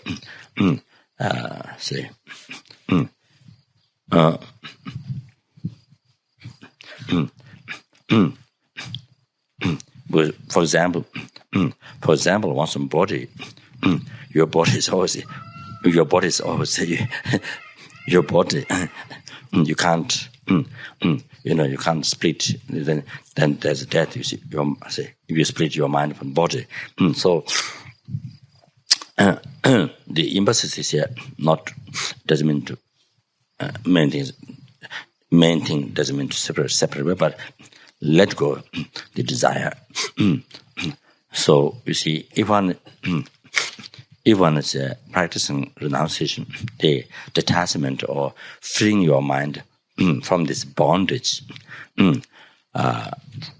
from these emotional pains, normally if one is practicing in the daily life, then you see that makes your mind is already trained, like the military, and before actually the military well trained before, so that whenever the enemy comes to attack, he's well prepared. The military is well prepared to defeat the enemy. So like that. So here, if you practice in daily life, train the mind in this, then you see, because death can come. You see, not only the death is definite, but it can come. It can occur in any year, any month, any week, any day, in any even moment. It can happen. One can't tell. So therefore, you see, like the enemy can come. Enemy can attack any time. You see, can come from any side, can attack any time. So you are fully prepared how to defeat. So here, suddenly that moment, that sudden happiness. So you are well prepared. You see, well prepared, very easy. Nothing to be bothered, or nothing to be upset or angry. You see, I say regret or sadness. So for you become so easy, so easy, can live the consciousness in the Pure Land of Buddha or is a good birth. So, I think that then same. Anyway, for a while, until we reach the level of the path, you see, like the Theravada path, the lessifical path,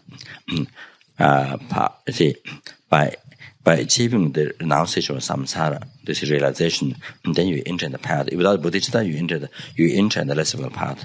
So, path of merit, preparatory path, rising path, path of meditation, normal learning. So,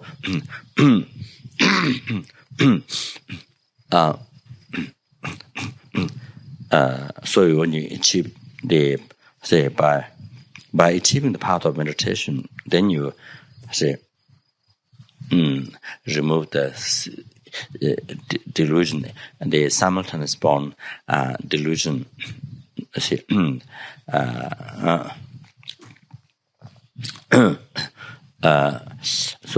those obscurations you remove, including the seed of delusion.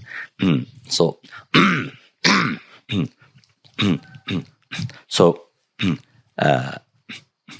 you're totally free from the cause of samsara, the delusion and karma. So there you have no cause to reincarnate again in samsara. So you're free forever from the cycle of death and rebirth. The suffering of samsara, whole entire suffering of samsara. So until we reach that level, all the Mahayana path, Mahayana path, the path of merit, then a favorite path, rising path, path of meditation, normal. So the third one, Mahayana rising path. When you achieve that path, then you see, then you have totally overcome the suffering of samsara, the rebirth, old age, sickness, and death. You don't experience when you achieve the Mahayana, the rising path. So all the tantra, according to the highest tantra, then when you achieve the complete generation stage, on the basis of generation stage, then there's completion stage. There's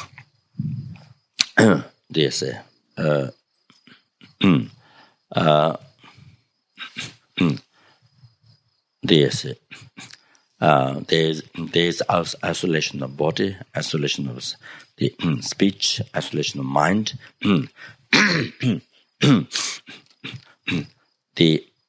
When you isolation of mind, so there are two clear light of example and clear light of meaning.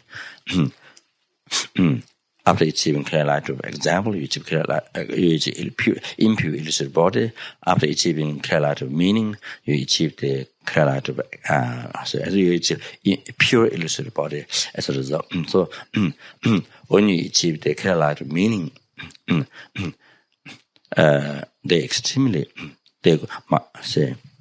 mind is a gross mind, subtle mind, extremely subtle mind. Body has a gross body, subtle body, extremely subtle body. So the third one, which directly seeing emptiness. So when you achieve that,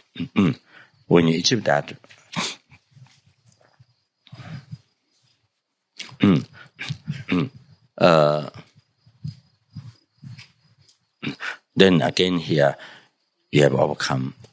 That's it. There's no. You have overcome death. You don't experience the cycle of death and rebirth. Like that. So until one achieved, you see, one of this level of path, we have to continuously reincarnate in samsara, die and reborn, die and reborn. So therefore,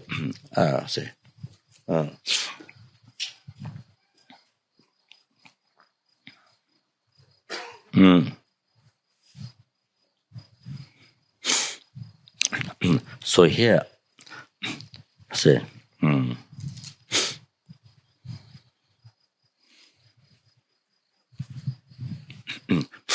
therefore, at the moment, we can't stop the death now. we have to experience death. We have to go through that. But we see, enjoy the death. The happy. Say, sorry.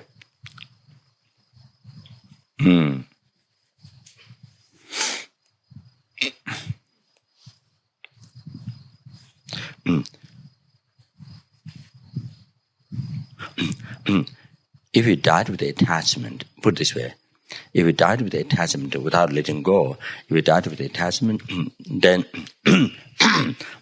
that makes to reborn an unfortunate realm, the heaviest suffering realm, the hell, hunger, animal due to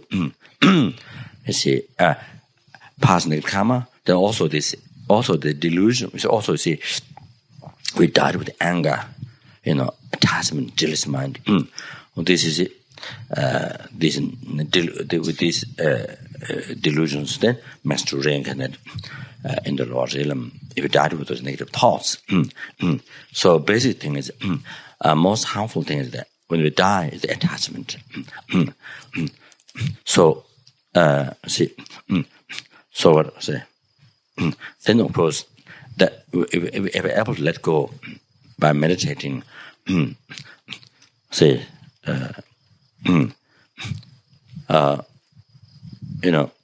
the shortcomings of these objects, however, how the samsara is natural suffering, the samsara perfections, how samsara pleasure is natural suffering, all that, as it is, then you're able to free your mind from attachment, this emotional pain.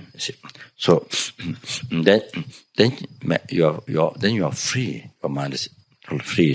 Very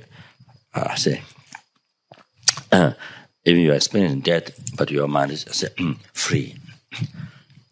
It's like that bird, the rope that's tied the legs on the stone, released or the cut. See if it can fly. So you see then kind of very peaceful, happy death, and then on top of that, with bodhichitta. On the top of that, with bodhichitta, letting go, cherishing other sentient beings, with bodhichitta, then how so I say, how to enjoy the death. Then you see, bodhichitta.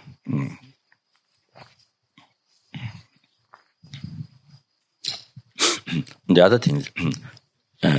Without talking about the chitta, the other thing is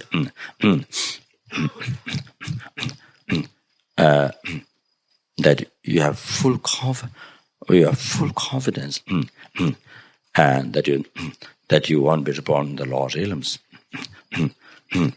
and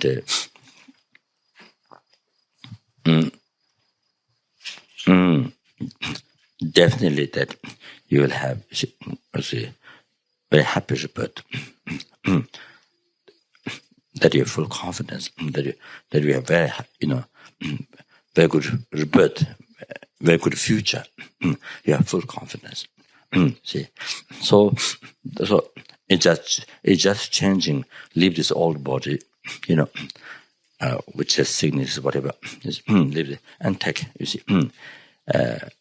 Fresh, or fresh, maybe fresh is not new, healthy body. fresh is on food. Fresh is used for food, sorry. The new healthy body. So anyway, so you can see from that how the mind is happy. From that, you see. That. Then other things, especially with bodhichitta, then you enjoy the death. With the bodhichitta, letting go, cherishing other sentient beings, and then, experiencing the death on behalf of all sentient beings. The number of sentient beings who have to die, see, who are dying, who have to die. So you,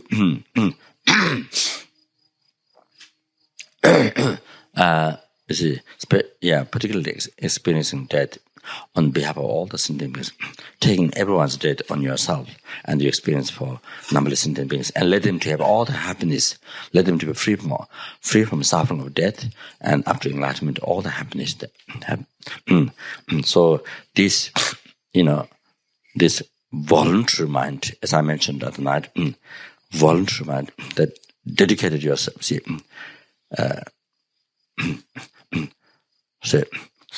so happy that to,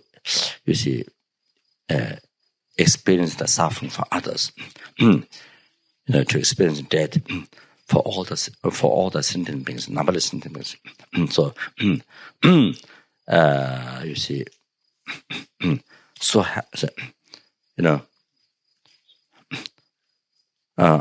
so happy to this, So that's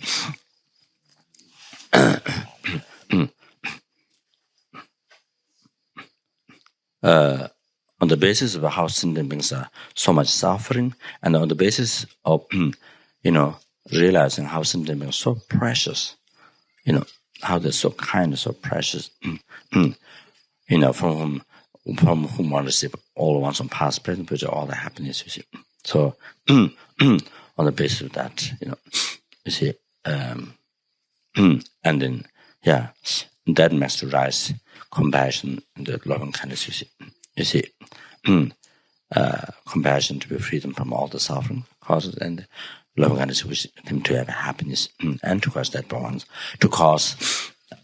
oneself, to cause that by oneself, to free them by oneself, that's greater compassion, to cause them happiness by oneself, that's great loving kindness. So I think,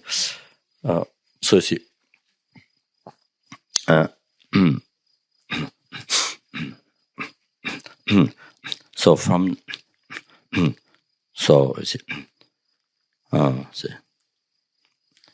through,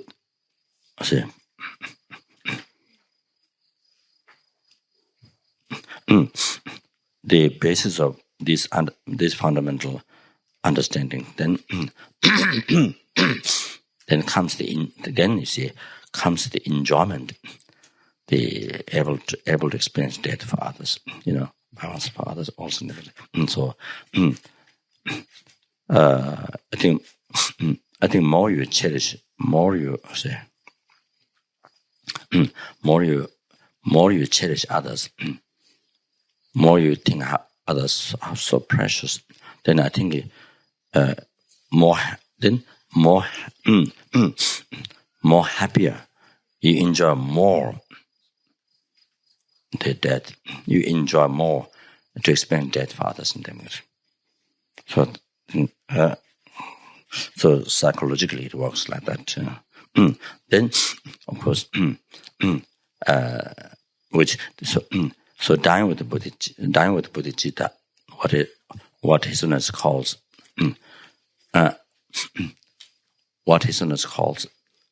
self-supporting death, and what his Holiness calls the best way of dying. The best way of dying is dying with bodhichitta. Thought of benefiting others and things. So that's so now then.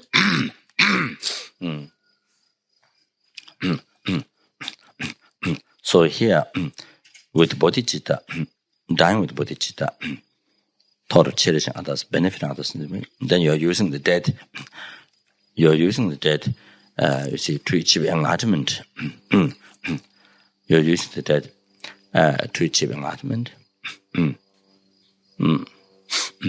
Even without talking about tantra, with bodhichitta, you're using the dead to achieve enlightenment for sentient beings, and you're using the dead.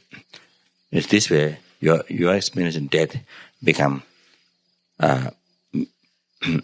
cause of happiness of numberless of other sentient beings. Your experience of death becomes cause of happiness of numberless sentient beings. You see,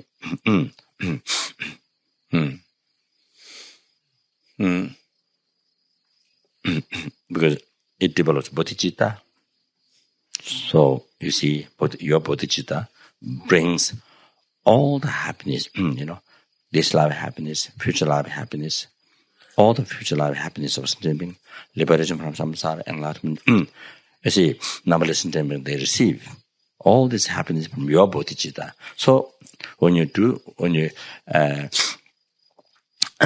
use the death to develop bodhichitta, when you die with bodhichitta, so this is what happened. Then, by achieving enlightenment, it causes to achieve enlightenment, and then that makes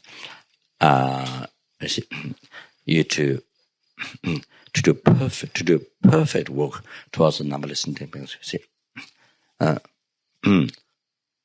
perfect work towards the numberless sentient beings. So that's how you are experiencing that. See, downward bodhicitta, you are experiencing that become cause of happiness of all sentient beings. So then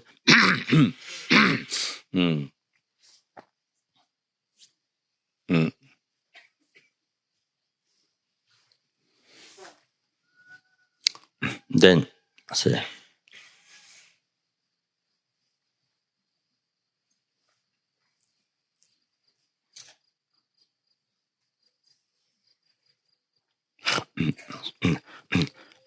so therefore we shouldn't leave this practice,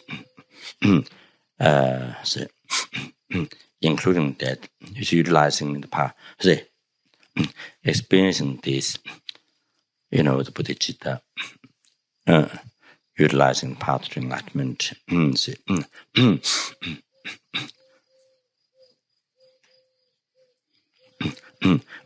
So normally in our daily life, if we develop our mind in this way, those fundamentals,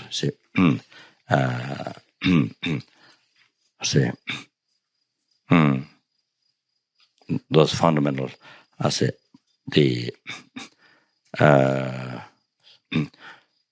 positive thoughts, realize, seeing how they're so kind, and they're so kind and precious, and how much they're suffering, and those compassion, love, kind of thought. Then where comes the also exchanging oneself for others, letting go, cherishing others, comes also from that, by realizing,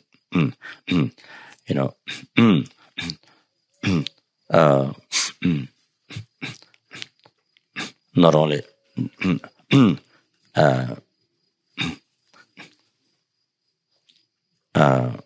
all the problems, all the undesirable things come from the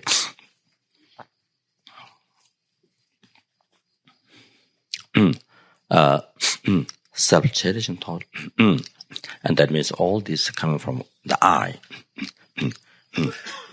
Not only by realizing that, but realizing the benefits of cherishing others, how all the happiness, all the collections of goodness, all the desirable things, all the good things, including enlightenment, that one receive,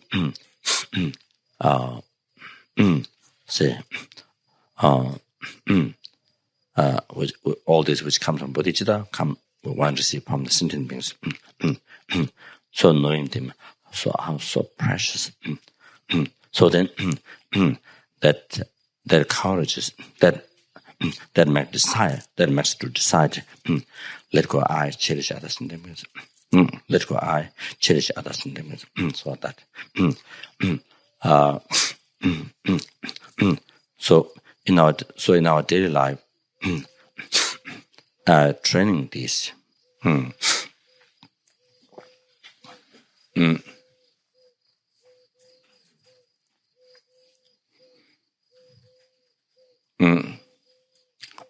meditating on this, meditating on this, and session time meditating, break time, actually, break time, actually, as much as possible, one put it into practice. you see, taking somebody's difficulties on yourself. You see,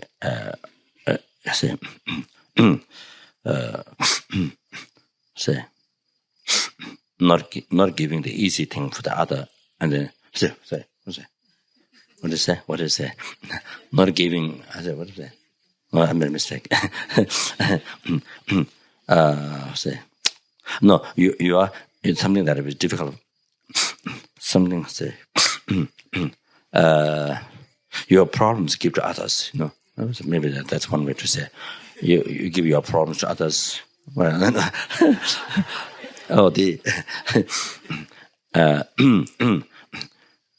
difficulties to give others. Something that you difficult to give others. Let others to do, and you do the easy things.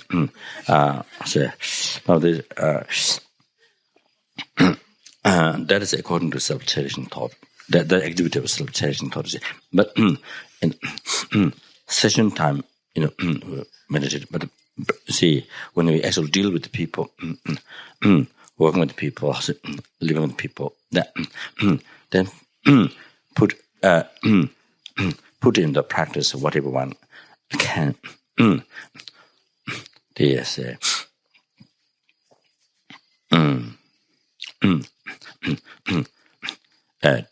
To share any difficulties.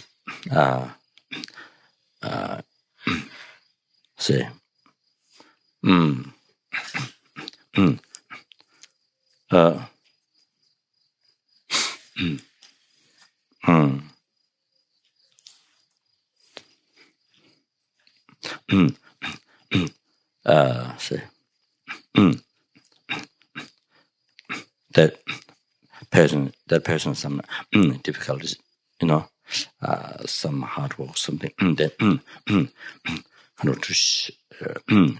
to take it on oneself, to share, or that person is carrying a very heavy load or something. See, then you take it on oneself to share. So whatever one can, to actually put in practice the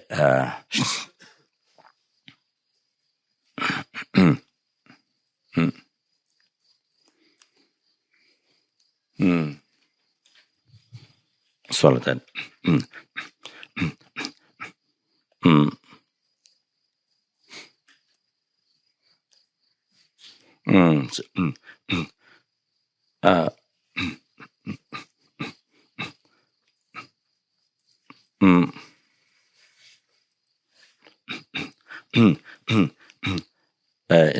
In other words,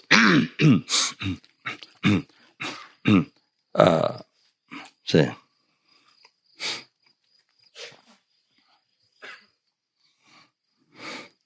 of course, there are details. There are details that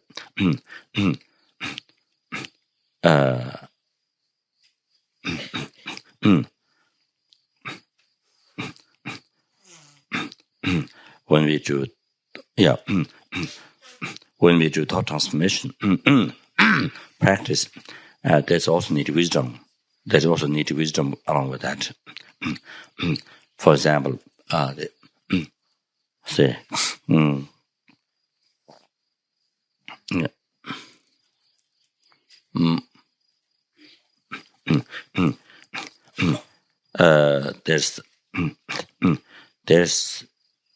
there's some difficult. There's a job which is very difficult. You see,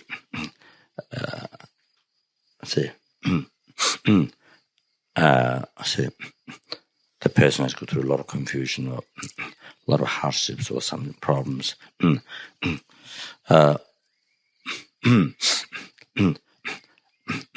Then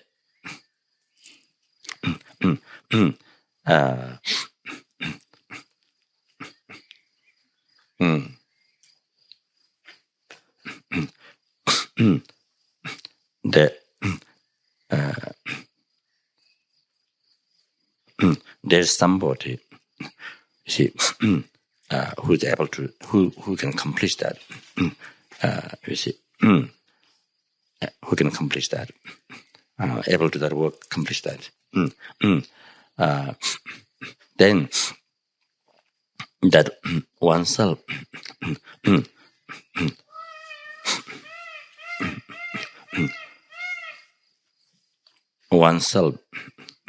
you see, and you know that you cannot complete this at all.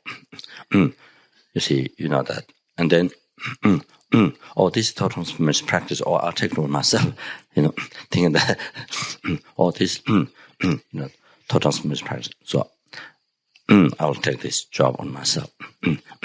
But you know that you can't do it. You know that you can't complete it. You can't actualize it. Because this person having a lot of difficulty, much confusion. Or this thought transformation logical practice, I will take it on myself. So, I will take this on myself. And I will experience the problem, all the confusion, all the. I'll let the person to be free. That part is good. That part is, that part is good. But then you see, you cannot. You don't have the capacity to actually complete that work. You see. So here, you can't. Then if you do that, then it'll be disaster. It'll be disaster. So I'm just using an example. You see, what part is practical, what part is not practical. You see, it is the attitude that is very positive, but actually, you see, while you don't have the capacity to actually complete it, if you take that, then it becomes a great disaster. You see, opposite. So that's. So that in that sense, you can. So that sense, you can generate the wish. You can do tonglen, the visualization, the taking that sentiment, all the sufferings, all the problems, whatever, taking on oneself.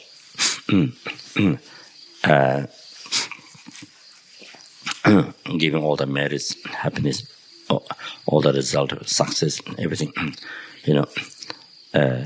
including enlightenment given to that person. One can do that. One can do its tonglen in the visualization.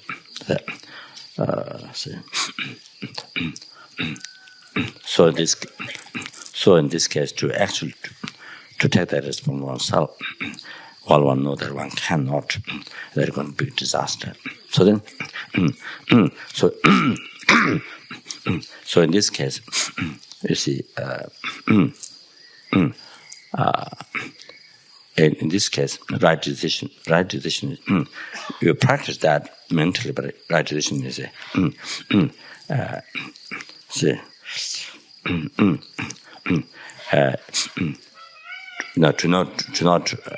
to not take the responsibility.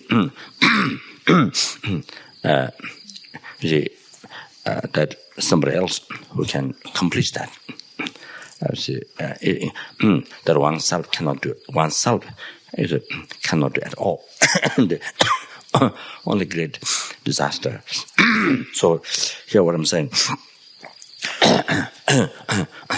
One can do thought transformation, but along that need wisdom.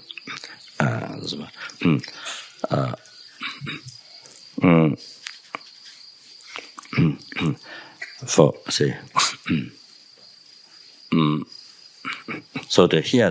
here the main aim is you see, benefit to others, benefit to the majority of the sentient beings, benefit to others.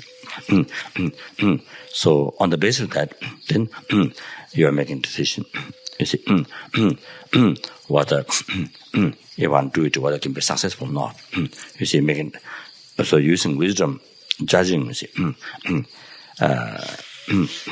not only taking responsibility, but making it.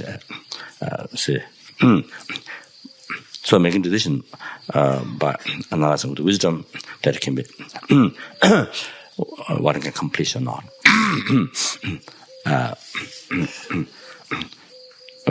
So look for others. Others who can do that. Also, the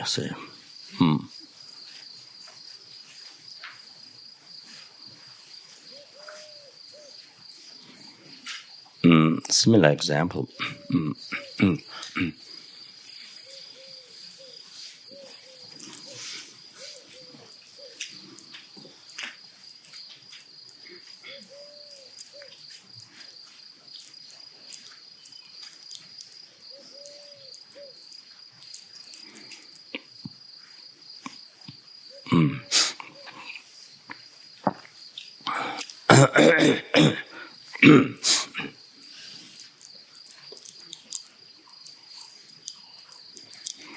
Similar example. In the case of Tibet, normally in the adverse thought transformation, the first stanza, second stanza, third stanza, fourth stanza, fifth stanza, there it says, take the loss upon oneself, offer the victory to others. So generally, that's that's the thought transformation, Lojong, what to practice. Take the loss upon oneself, give the victory to others.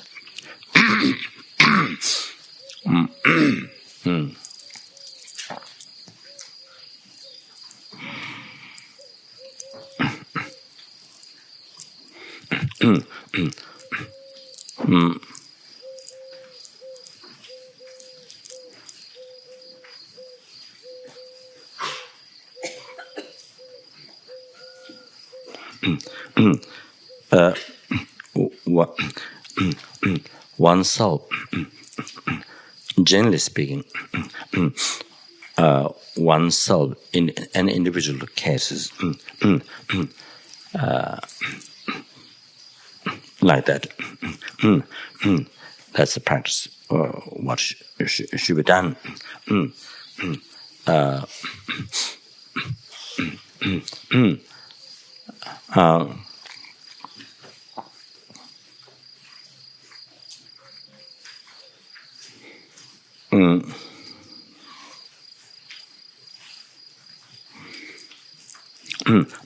So generally speaking, that's practice what should be done.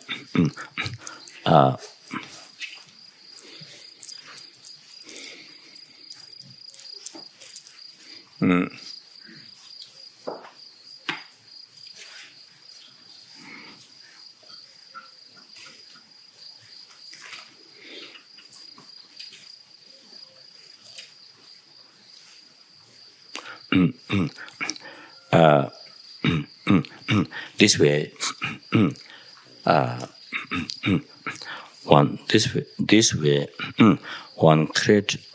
way, one stop creating the cause of suffering, and one create cause of happiness, taking the victory, taking the loss of oneself, offering the victory to others. One create the cause of happiness. Stop the cause of suffering, create the cause of happiness.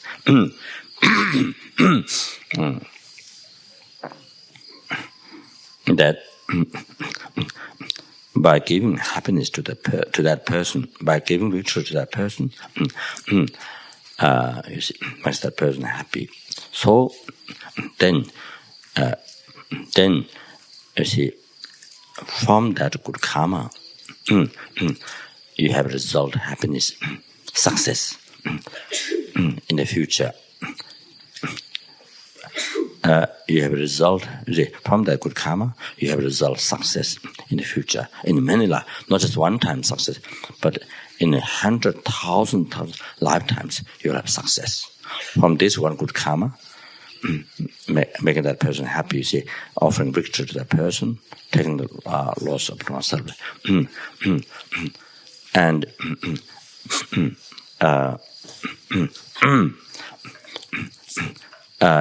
so if one give the loss on the other person, take the victory on oneself, then the other person get upset, angry. You see, then they engage in negative karma. You see, motivation, self-cherishing thought. And how that can be attachment or anger. So one engage in the karma, which also not only engage in the karma, makes other sentient beings, that makes other sentient beings to suffer, you see, unhappy. So then, then as a result from this, one has to experience a suffering result. You see, many lifetimes, so many lifetimes, so many times in one life, so many lifetimes, one has to experience the suffering results of that. So, so therefore, see,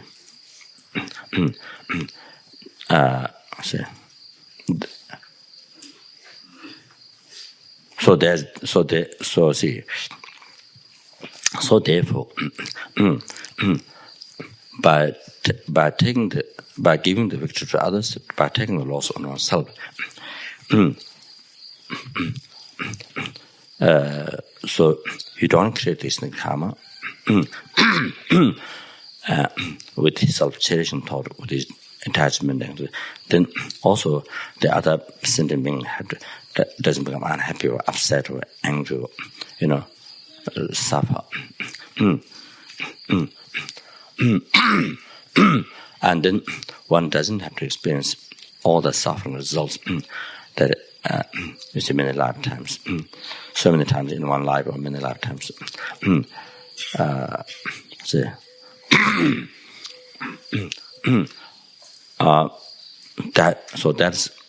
That's one great advantage.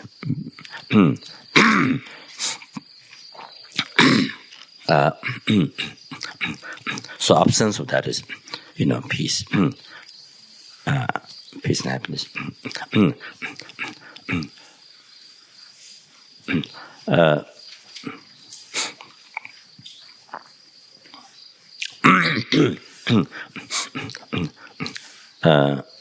Then there's the good karma.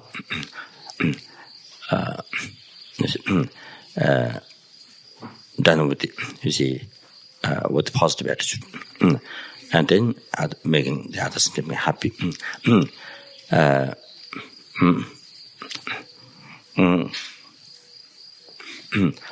So there's a result of this success. Your wishes get fulfilled. Success so many success in one lifetime, success in so many lifetimes. one will have. So therefore,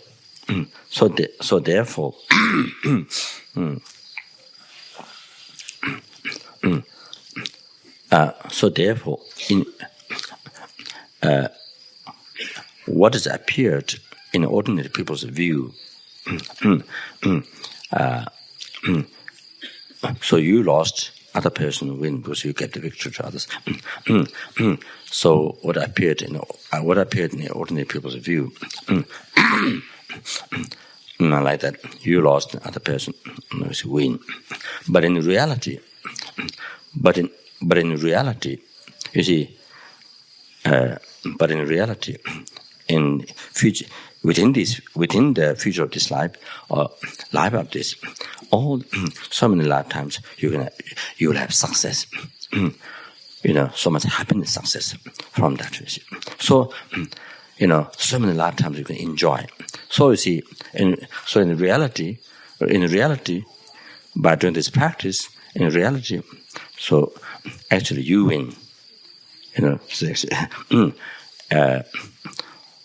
All this good happiness that you experience in so many lifetimes.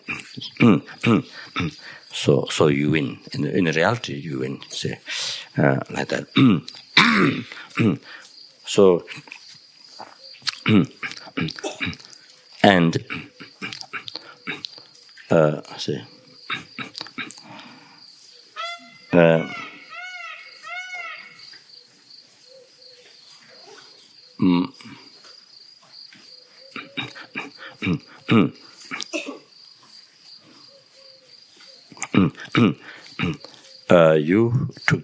you who accepted the loss, the other person who took the victory.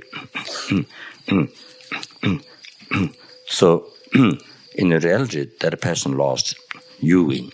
So if you think of the karma, you see, like that. Then also,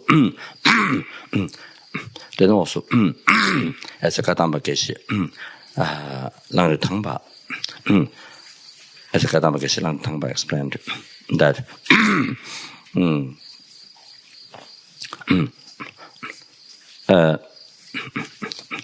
why give the victory to say, others and take the loss upon oneself? Why?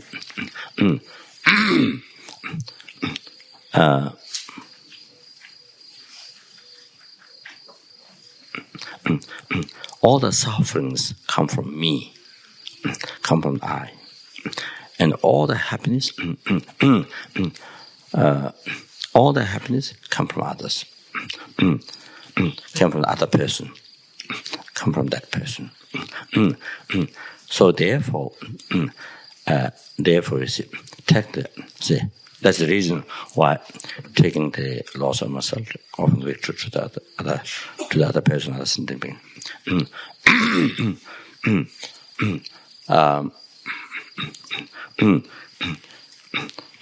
So there was one time when the monastery in Tibet was criticizing to Kadamba Geshe Langri Tangpa. One monastery was criticizing to Kadamba Geshe Langri Tangpa. So he heard this.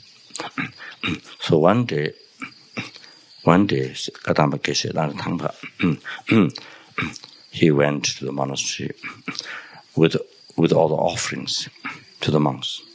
So then he made tea offering to all the monks. And then during the puja, after he made all the offerings, then he thanked to all the monks for criticizing. He thanked him. He appreciated him. Thanked him for criticizing me. So that is, you see, giving the victory to others and taking the loss upon ourselves.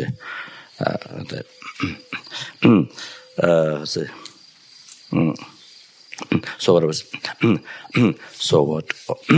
what I was saying about Tibet. So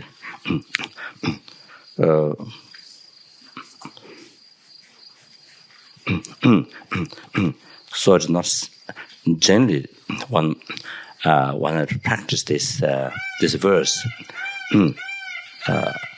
in the case of, especially in one's own case, but in the case of example, like case of Tibet, that's already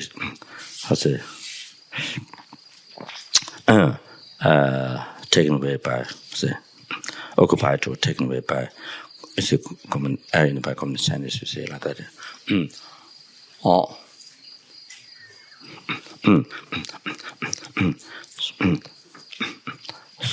So one might question here, why not practice, victory, offer to a Chinese and take the loss upon ourselves. So you see,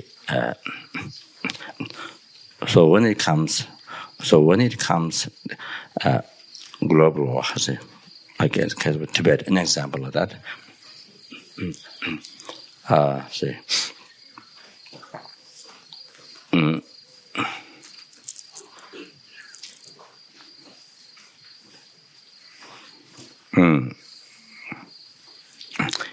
So here, see.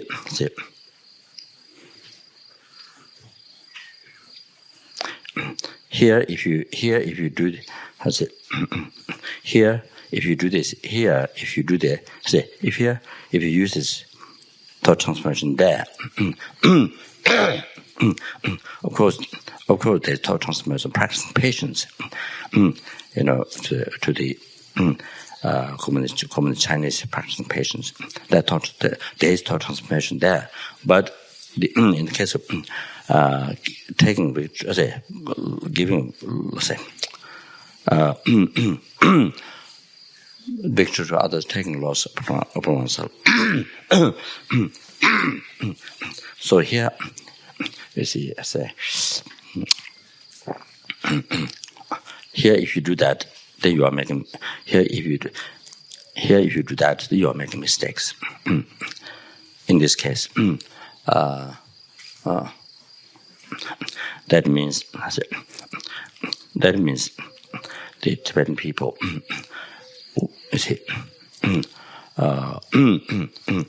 won't have, total freedom that to religious total freedom to use the land and total freedom, religious freedom. They wouldn't have. Then that means they don't have opportunity.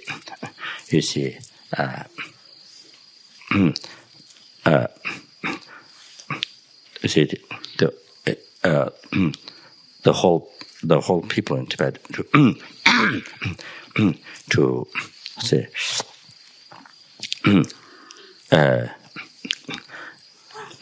like before, everybody has freedom to say whatever they wish, to practice Dharma, to learn Dharma.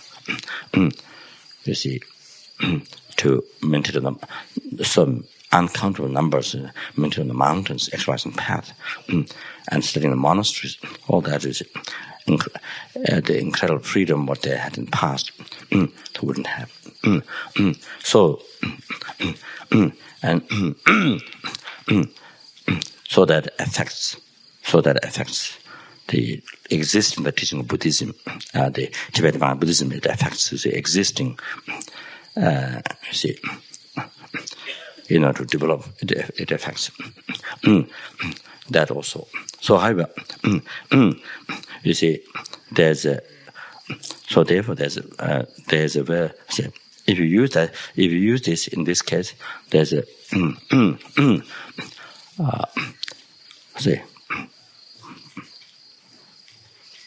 instead of benefit has the shortcomings.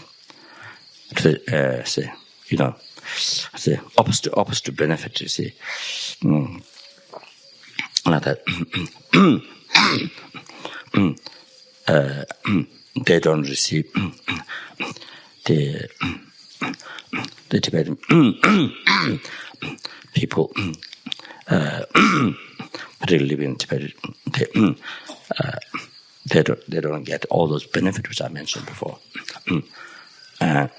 And to be guided by Buddha compassion, to see that incredible opportunity. So like that.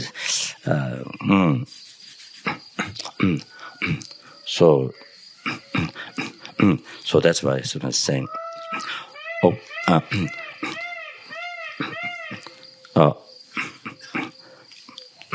At least the peacock is making so much sound.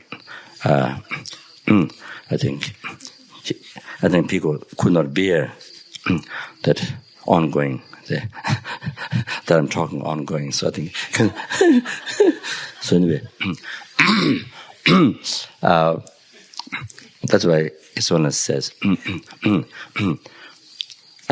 if the Tibetan people were more happier being under Dim, being under common Chinese, mainland Chinese government, more happier, then that's then there's no purpose for for the independence or whatever, autonomy or independence or autonomy, all that. That's what it said. If they were more happier. So here the aim here is one has to use wisdom. Here one has to use the wisdom. Benefit. What benefits going to be? If you do take the laws on your go to victory, what's the benefit? You see here. You see the opposite. there's no benefit. It's the opposite. So, so like that.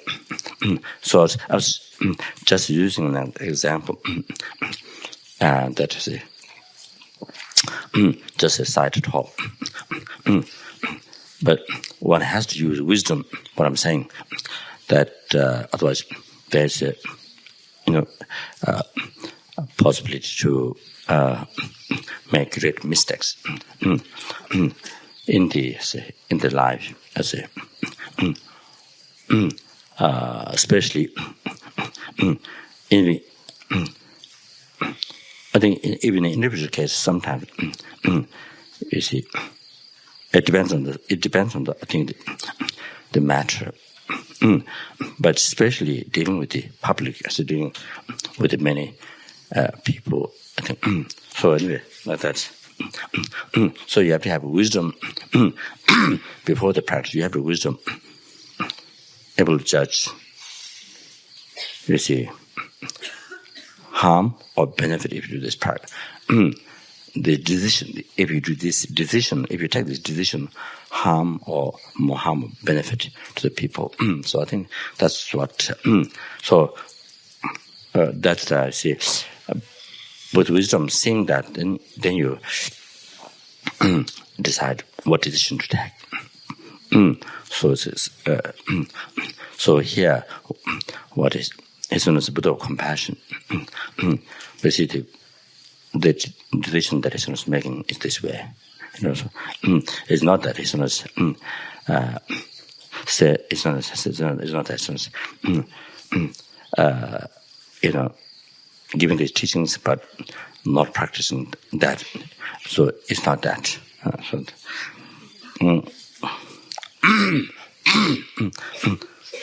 So I think. So I think my talk on the. I think my talk on the death dying disappeared.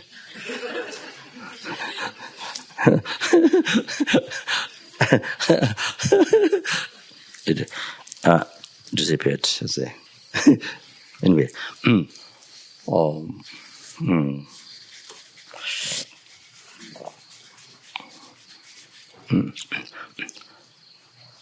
I think maybe you have one question, then one or two questions. Maybe that I'm not going to go through it because I think it takes time. Then I get caught into some things. So I think maybe I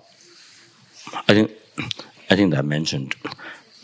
You see, basic thing for oneself, and that's similar. What you practice, there's similar advice what you give to others. Of course, you do skillful way according to the level, according to the person's background, or religion, or non-believer or believer, or what. Level of understanding. But basic.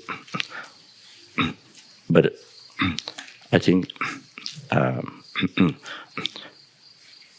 if one say, if you understand your practice, what you are supposed to do for your death, when you die, or before, you see, preparation for death, all that, when you die, what to do, then I think more you learn about that, then you know how to advise to others, how to help others. This is how I think. Unless you know for yourself, I think there's less, you have less advice, less wisdom, less, method to help others. It seems like that. Maybe there's one or two questions. Okay.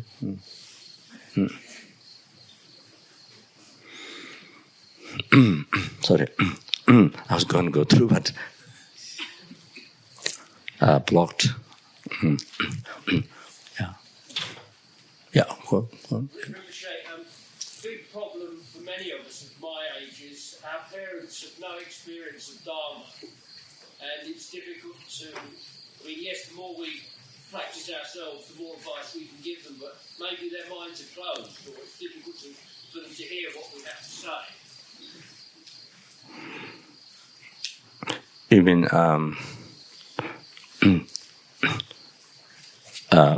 mean to advise when they're passing away or when you pass away? Huh? Yes. When they pass away, or to help them? Huh? I mean, very difficult to explain them. That's what you're saying, right?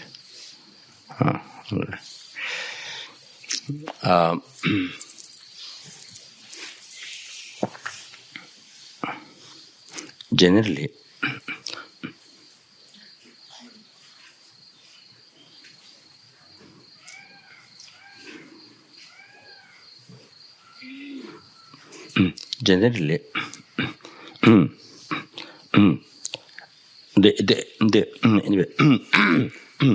the first answer is that I would say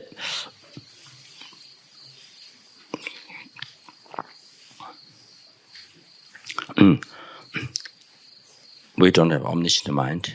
Neither we don't have clairvoyance. What exactly fit can make the right time, right time to explain, and there is karma to understand, to listen, karma to understand, and the right time. Time is very important. When all those things come together, the understanding, the acceptance, the understanding, it's like that. It's just a second, when it's karma is happened, when the right time, it's like that. So, not only neither omniscient mind, nor even you see clairvoyance that say, even ordinary clairvoyance to see beyond, to see. So therefore, we help whatever we can, whatever you see, wisdom that we have, and compassion that we have, wisdom that we have. Check how to present in the time, right mood. So time, and you see how so as much as possible with compassion. You see, by analyzing, how to present. So, so see, to educate, to educate what one can, like that. But you see, with wisdom, as much as possible, with skillful means, that's the essence. What I would say. That's the, you see, whatever one can help, Doesn't mean it will always work, but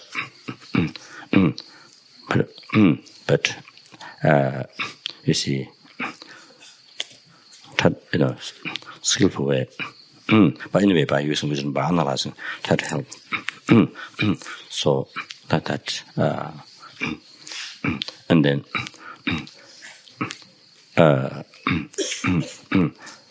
sometimes doesn't work. Sometimes might pay attention. Might work. So that and.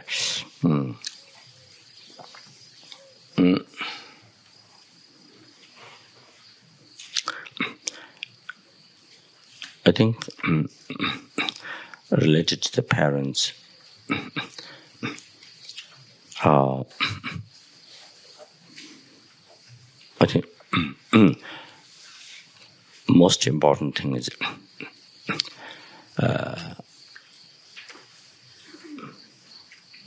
most important thing is, as I normally mention, that even you don't, even one doesn't say the words to them, but most thing important is the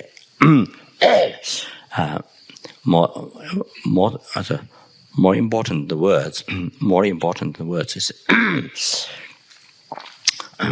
the example. You see, oneself become the example to them.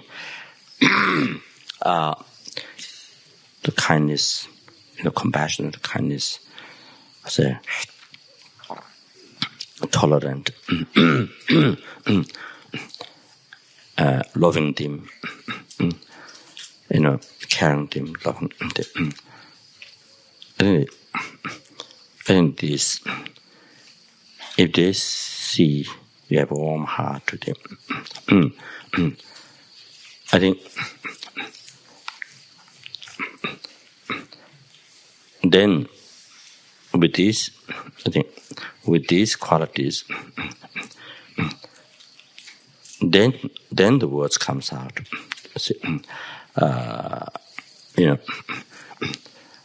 I think then you see, gradually they get impressed. See, to your quality, to your change, and into good person. Loving them, caring them, see, like that, and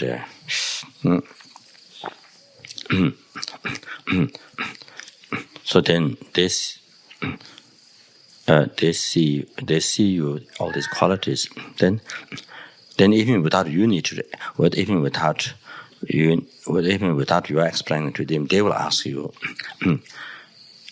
what is it? What is meditation? What is Buddhism? What is, what do you practice? What Buddhism is. I think because in their,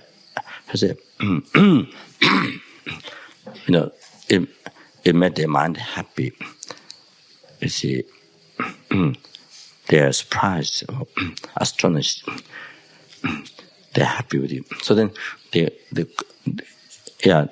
question will come from their side. What you practice, what is the Buddhism about? Because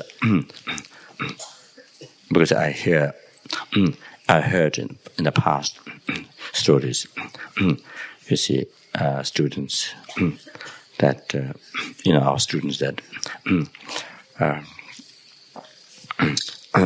by meeting Tibetan mind Buddhism, that especially Tibetan mind Buddhism, Lamrim, about bodhichitta, all that thing, compassion, kindness, bodhichitta. Then there's also kindness of mother, all these meditation. So anyway, so the parents, before their daughters, sons, and all of that, but then you see,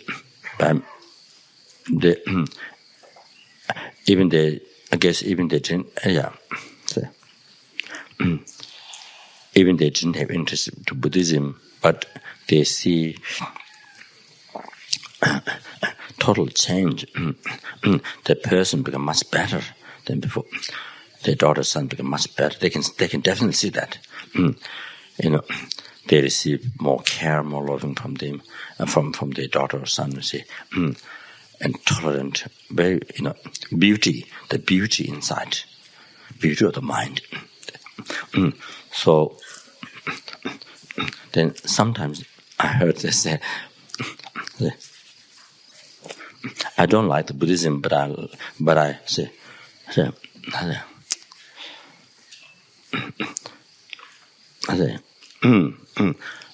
don't like the from somebody. No, I'm not able to say. I don't like the Buddhism because they said it because they don't understand what is Buddhism anyway. So I don't like Buddhism, but I like the change. and son, and the daughter and son up. So they say they don't like because they don't understand that they don't have no idea what Buddhism is.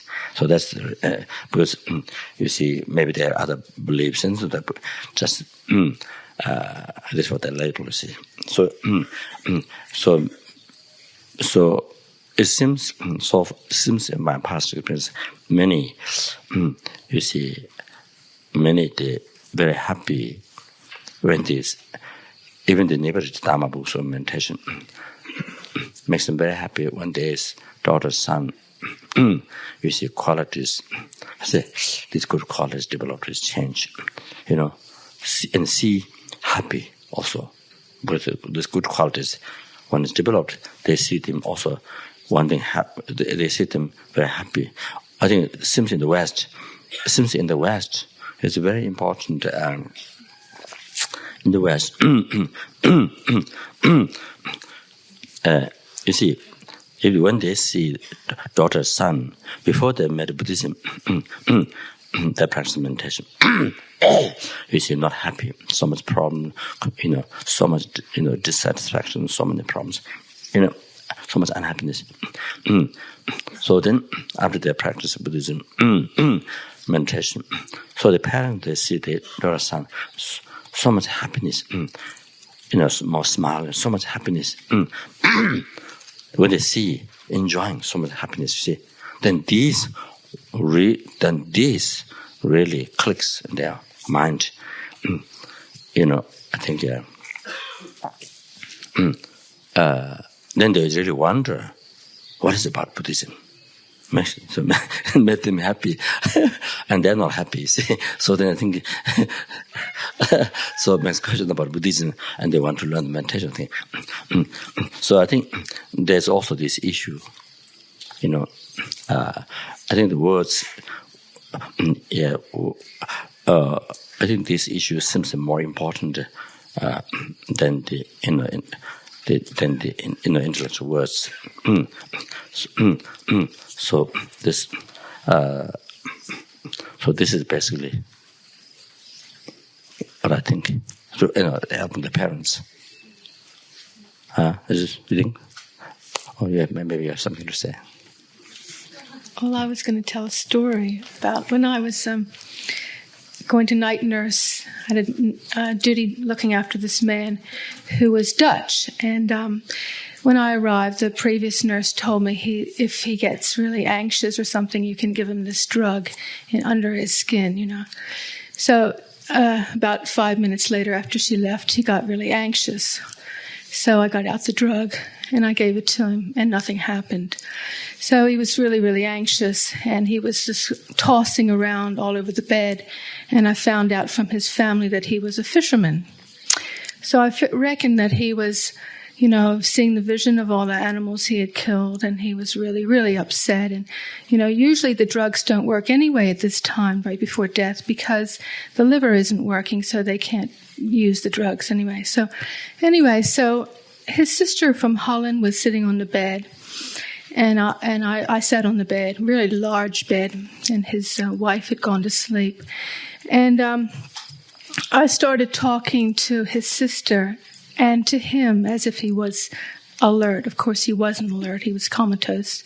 But I started talking to him about how beautiful Holland is in the spring with all the flowers. And this is really, this distracted him, and he settled down a little bit. I think it distracted him because I think his mind is like a baby's mind. People, just before they die, they have no control of their minds, and whatever they think and feel is just shown completely in their body.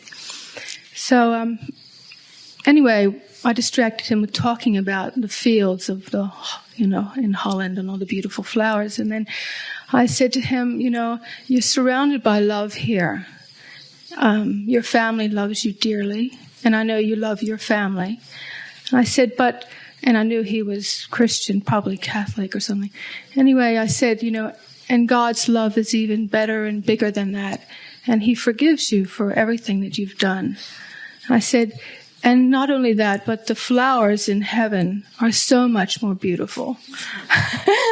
And he settled down completely nice and quietly, and then a couple minutes later he died. So I hope he died peacefully. That is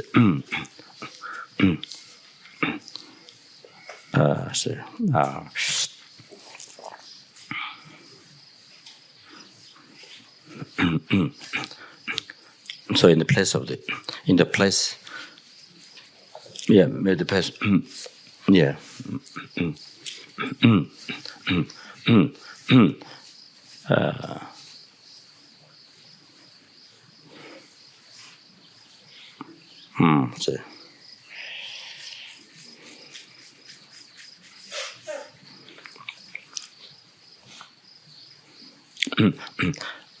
somebody who difficult to understand what Pure Land to that particular that so by saying heaven maybe makes easier. That's a very common word. So heaven is something that general recognition, something very beautiful, or something very beautiful. Something I don't know exactly what in the Western term. There's something very beautiful. See, so great enjoyment. So yeah. So I think that.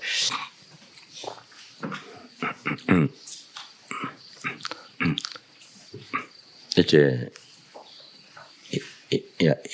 is easy to think, and so that helps. It helps. What makes it easy for that person to leave the conscience, to die easily is. Otherwise, you have to all the pains, all the physical pain, also the mental, all the have to suffer. So,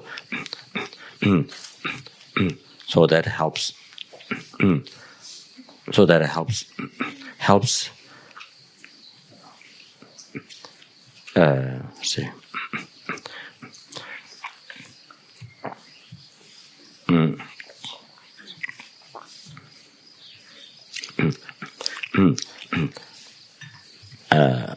By knowing there's a better, by knowing there's something someplace better than present than where the person is now, so it makes it very easy to let go the attachment.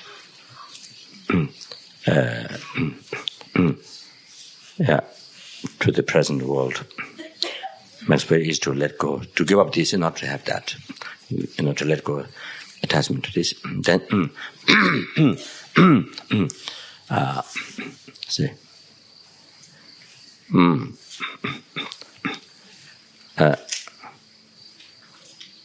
so wanted to be in the heaven where the great enjoyment. See, so that seeking that makes easy to let go of the attachment here, this world. So I think so that is a normal. So that is a very useful normal psychology, or the support for the person who's dying. That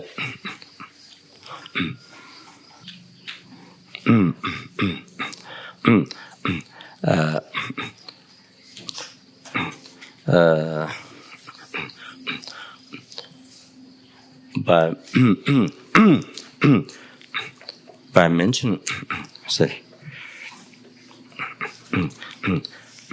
by mentioning name like.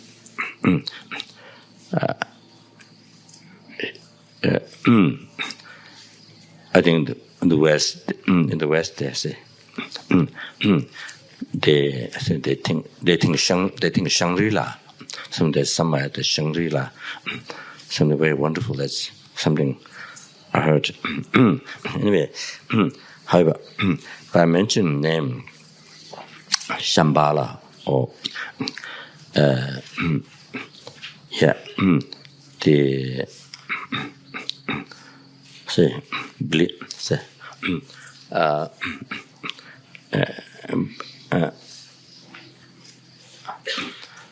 Amitabha Pure Land or something, or blissful Amitabha Pure Land or something is but describing, how beautiful that is. But now here, the main refuge. This is just another thing. Now here, the main refuge for that person is the name of that Pure Land. You see, name of that Buddha Pure Land. So that become very important refuge. That name, the name of the Pure Land, the Shambhala, or see, become very important object of refuge. So when the person hears that so beautiful, whatever the person is looking for, attached to, you see, like the shank, like the Tibetan butter, the Tibetan tea. So, saying by mentioning them, the Amitabha Pure Land or Shambhala or whatever, that something easy name, which exists. So there's all these better things. There's all this, better enjoyment or more friends or more. You have many wonderful friends or something. Anyway, love you. So especially by knowing what a person is normally what enjoys or what needs. So here, the person think that name and generally wish, and that makes the person to let go of this attachment here and to go to the Pure Land, to be born in Pure Land. You see, to be born in that Pure Land. So by hearing the name that is by mentioning name Amitabha Pure Land or something, it's something easy, but that's become the main refuge. That name becomes the main refuge. Then generating wish to that, then that causes that the main one was caused to be born in that Pure Land. So,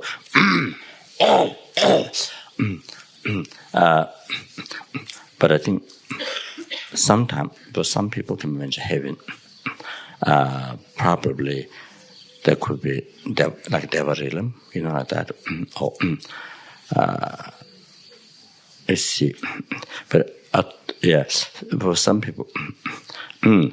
But I think sometimes, even though the other person has no idea at all, but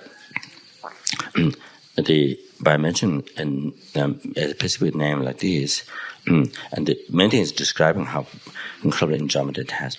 So then I think that strong wish directs the conscience to that. So I think this. I think some people might apply, but some people may be having. So I think could be. That's an idea. One more. Otherwise, maybe you have more things to say. Some things. I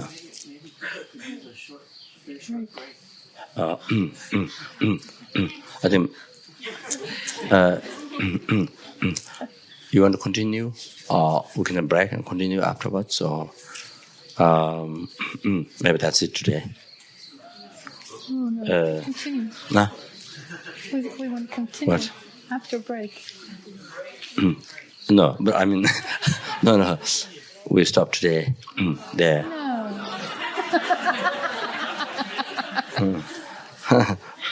We can do next year.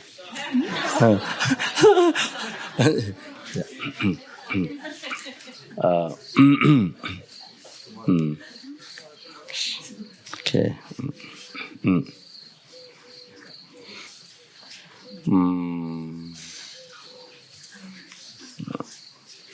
So anyway, of course break. Anyway, of course break.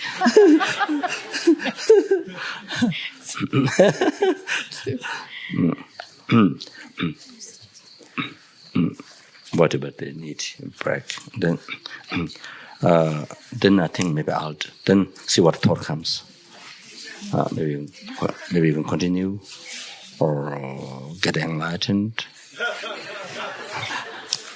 Get enlightened before we come to know how to help others.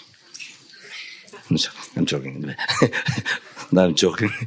Okay, so thank you so much.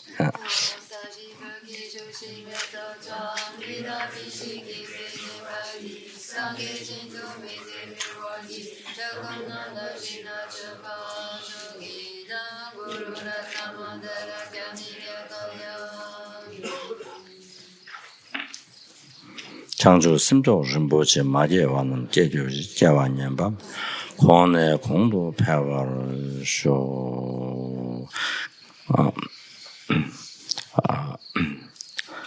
this time to Tibetan. Gewa di nyuda Lama Pama Droman Druju Droa the wrote 3 times is collected by others. That was empty from society. Mad I was empty from society. Egypt Taras enlightenment was empty from society.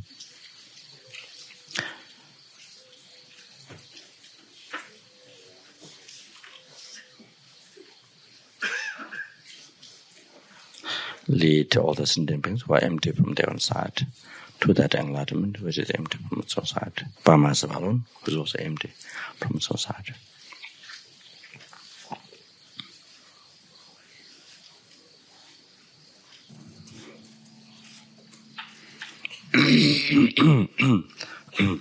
I dedicate all the merits to be able to follow holy externalities, Buddhist realizes.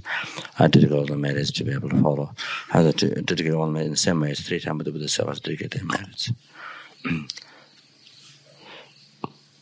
Lama Zopa be spreading all the days of people in this world by completely useless with us heart and most family members. All of us here in the hearts of all the students, the benefactors in this organization, and those who occupy the light of the organization, doing services to the teaching Buddha in all of our hearts, without delaying a second. Chujianjabu, Zongabu, Chuzo, number of power, and Kaya Tamashu, Tunjamalu, Zanwara, Dadan, Shige, Tuzum, David, Tunya, Latin, Jawa, Lozanda, Tamba, Yuriamba,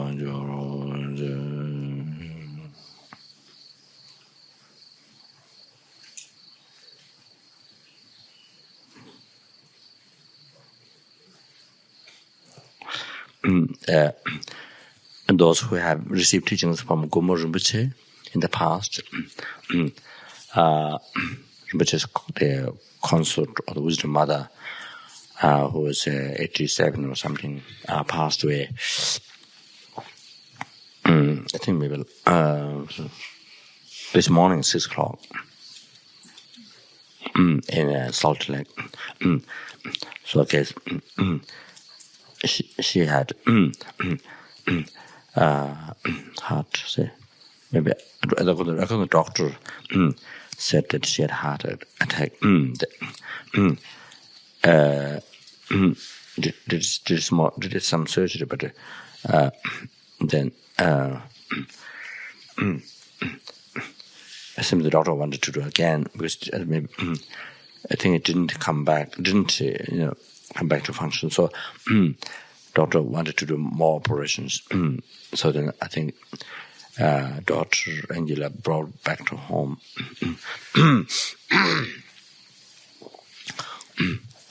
because in the hospital you can't meditate. If you can't have the time to meditate in the hospital, so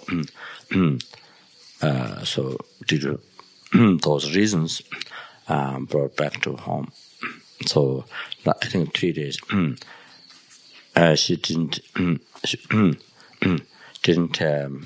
Not talking. Not. Things are moving, but not talking. Eyes closed down. Only some little water for 3 days, maybe half cup of water with the blessed pills or things, and then so when this I think when she came back from hospital, so we have Dharma connection. So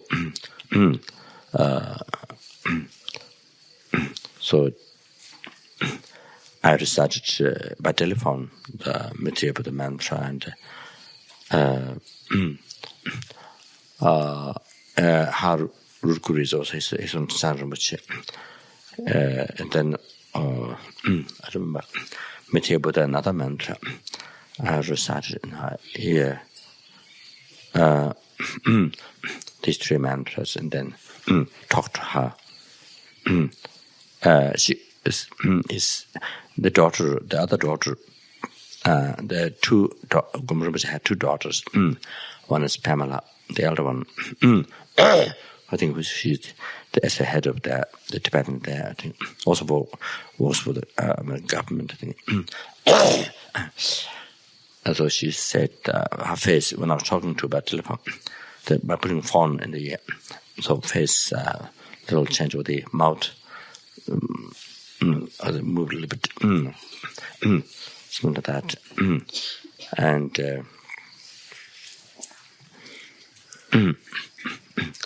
so this morning, 6 o'clock passed away, but told her, to put the body in a Buddha, the laying Buddha passing away surreal stage, to putting pillows backside and set it up there. So so I trying to explain to her that this helps. When you put that in a position like Buddha passed away surreal stage, that helps. That physical condition helps.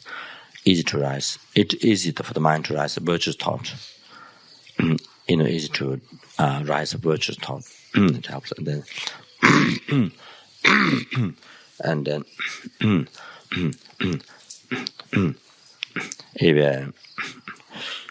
if the person can, then block with the right hand and the cheek, then block this right nostril, the breathing, normally one can. If not, one can't, then other people put cotton here. So this, because this is a breath of attachment, and attachment is the main cause of samsara. The immediate cause of reincarnating samsara is the attachment. So that helps by stopping the breath. It helps the mind to not get controlled by, to not die with attachment with the virtue thought. So just explain to her. But the mother doesn't need that. Mother doesn't need it, because the mother is unbelievable fortunate being. You can see from her face. Not ordinary. You can see incredible fortunate woman expression of her face. Unbelievable devoted to her, her gurus. Incredible, even, like that. And, that, and, before she was nun, she became religious with mother. She was nun, and one of the nunneries, everybody came to keep Ganjuru, all has mentioned the Ganjuru, those many hundreds of volumes. So she was before nun at that. So that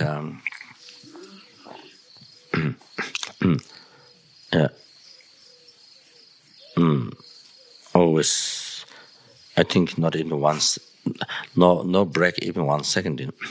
Just always same, incredible, unbelievable devotion, amount of mental state.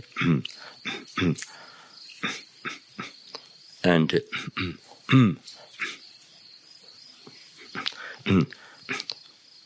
yeah, I did not know that. I did not know about how, even though I met, quite a number of times, stayed at a house on the way to Geshe Soba's. When we were driving, stayed at a house. That didn't know that she has, as a clairvoyance or however, to tell, to see past, to see, tell future or, things didn't know. So,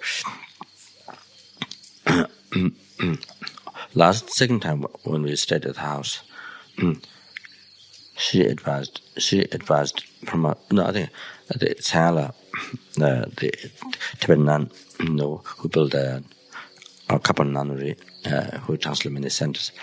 She asked how our journey today, and because driving many hours, you see, from there to Naveda, all this very windy, nothing grows. This kind of a very kind of depressed place. For many hours you have drive. So then somehow she asked her, and she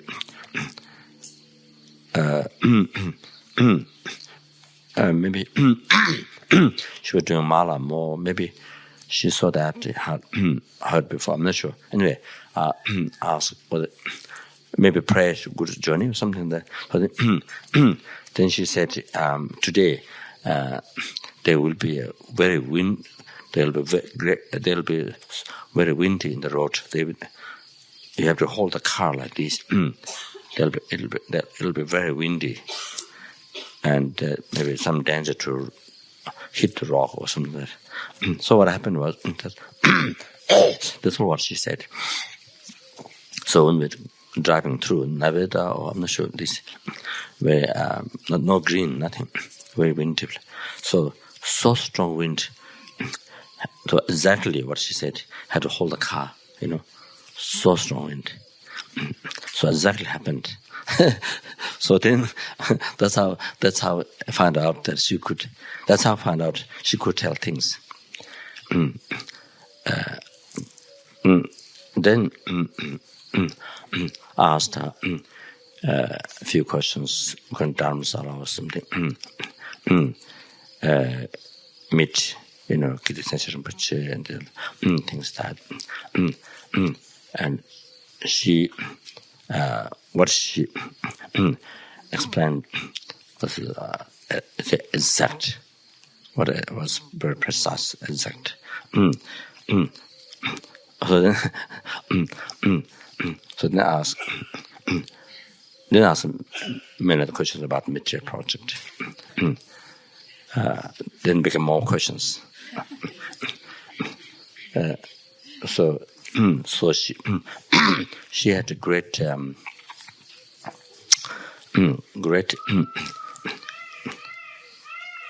wish for the project to happen. So she said she will beg, she will sell her shoes to raise money from the Tibetan people.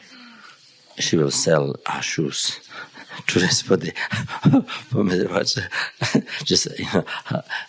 just expressing her wishes. It's very very interesting. Very interesting. How she appears, and she appears. What she does, what the family says, or she's kind of something crazy or something is that cutting clothing, or and then the cutting clothing, or if she's alone there, and then sometimes she when the daughter offer food, with the napkin, you see, she eats the napkin. She eats the napkin and says very delicious. She eats the napkin and she says very delicious. So she does, you see, abnormal things.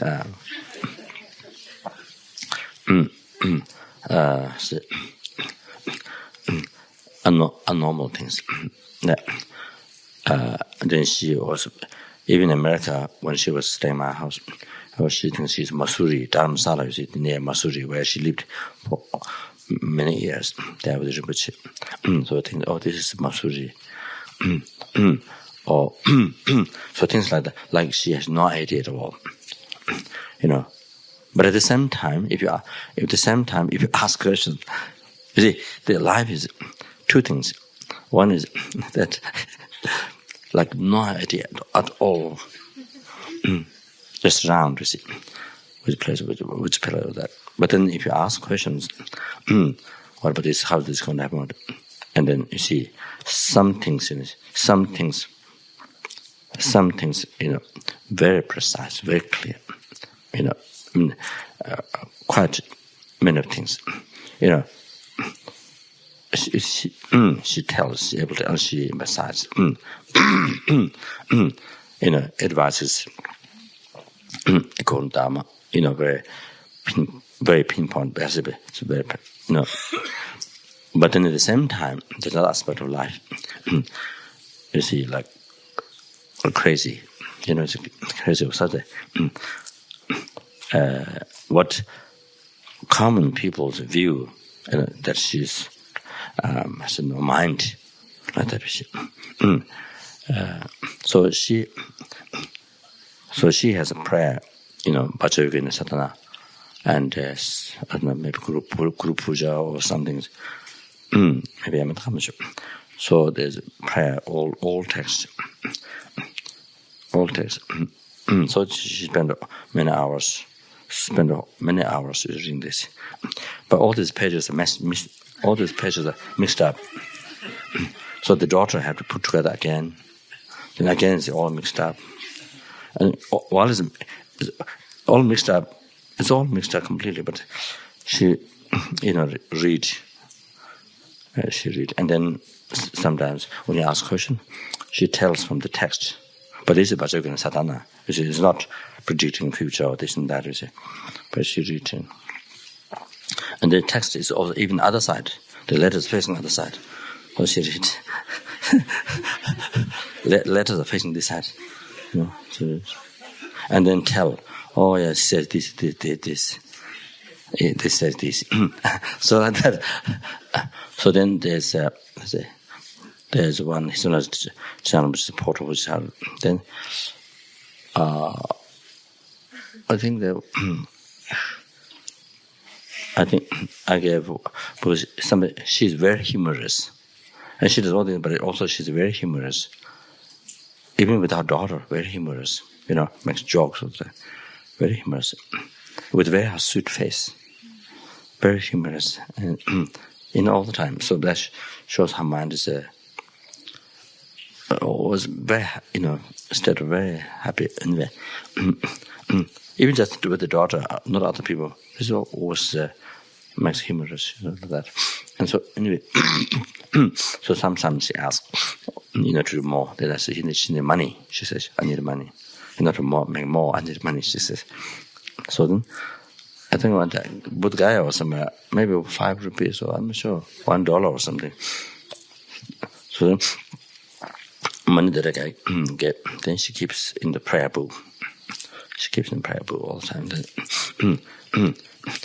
she tells, because they moved to a new house, very beautiful house. So the morning came out very good.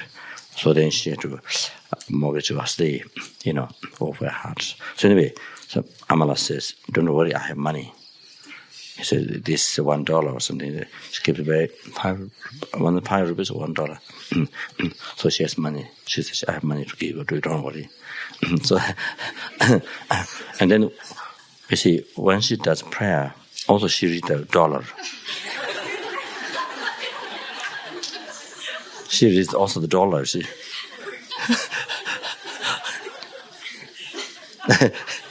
She reads also the dollar.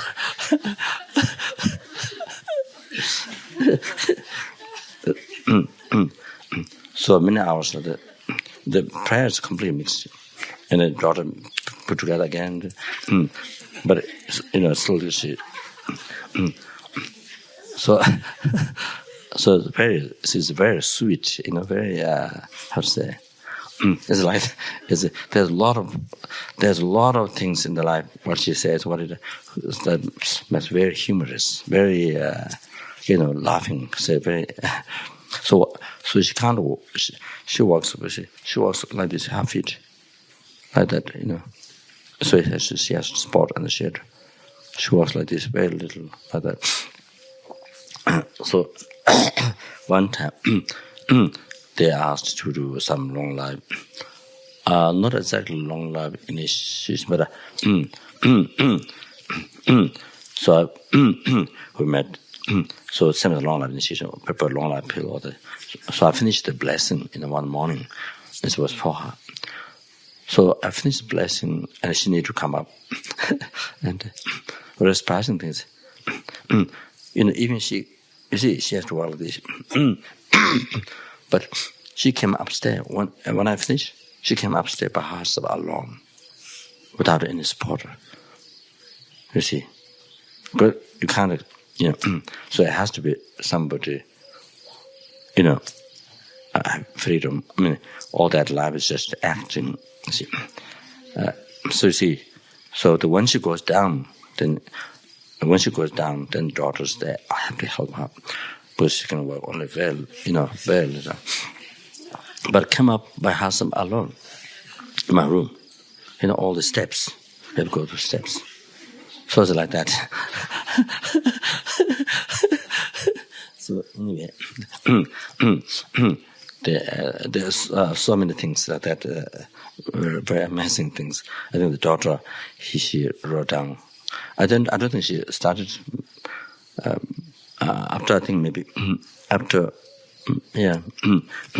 Maybe we started, asking questions to her. I think maybe. And then maybe she started. She said she doesn't believe, or then more. Before that, she did more and told her daughter's husband, Yangji, the younger daughter husband, will have car accidents, things like that. Then something happened. So that gives some faith, but I think normally they don't ask to her. Maybe they ask other lamas, something important thing. So anyway, by sending more questions to her after these few things was very amazing, correct? So send more questions. Then I think they gave more faith to the family, to her, the daughters. So say.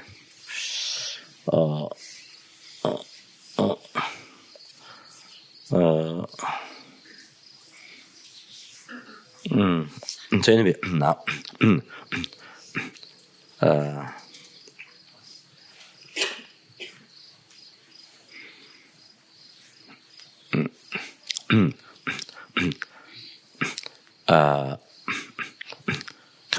Comes out good in my definition, anyway, somehow, in my Mickey Mouse definition,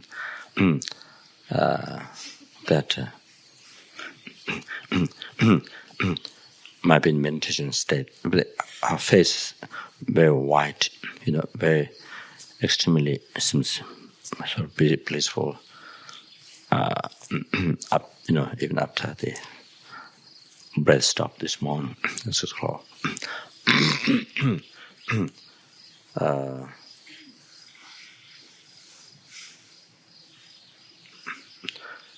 In the Bodh Gaya,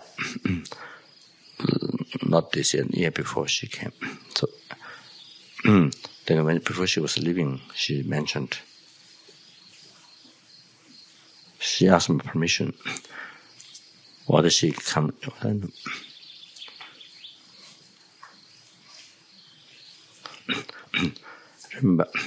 don't remember 100%, but she asked me before she was leaving, can I come alone night times? That was to see or something like that.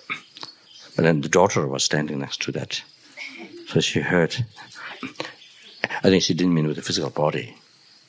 With that same body. I think not that. So I said yes. So the daughter was she was about to go. Maybe she didn't know the daughter was there. I'm not sure. Anyway, the daughter was listening. So the daughter got surprised. Surprised by that. What she comment, what she meant. You see. Anyway, so anyway, those if you have received teachings from those who have received teachings from Rinpoche in the past, then pray that whatever wishes she has to be succeed, to be actualized as quick as possible. So I think that's it, the prayer. Okay, so thanks so much.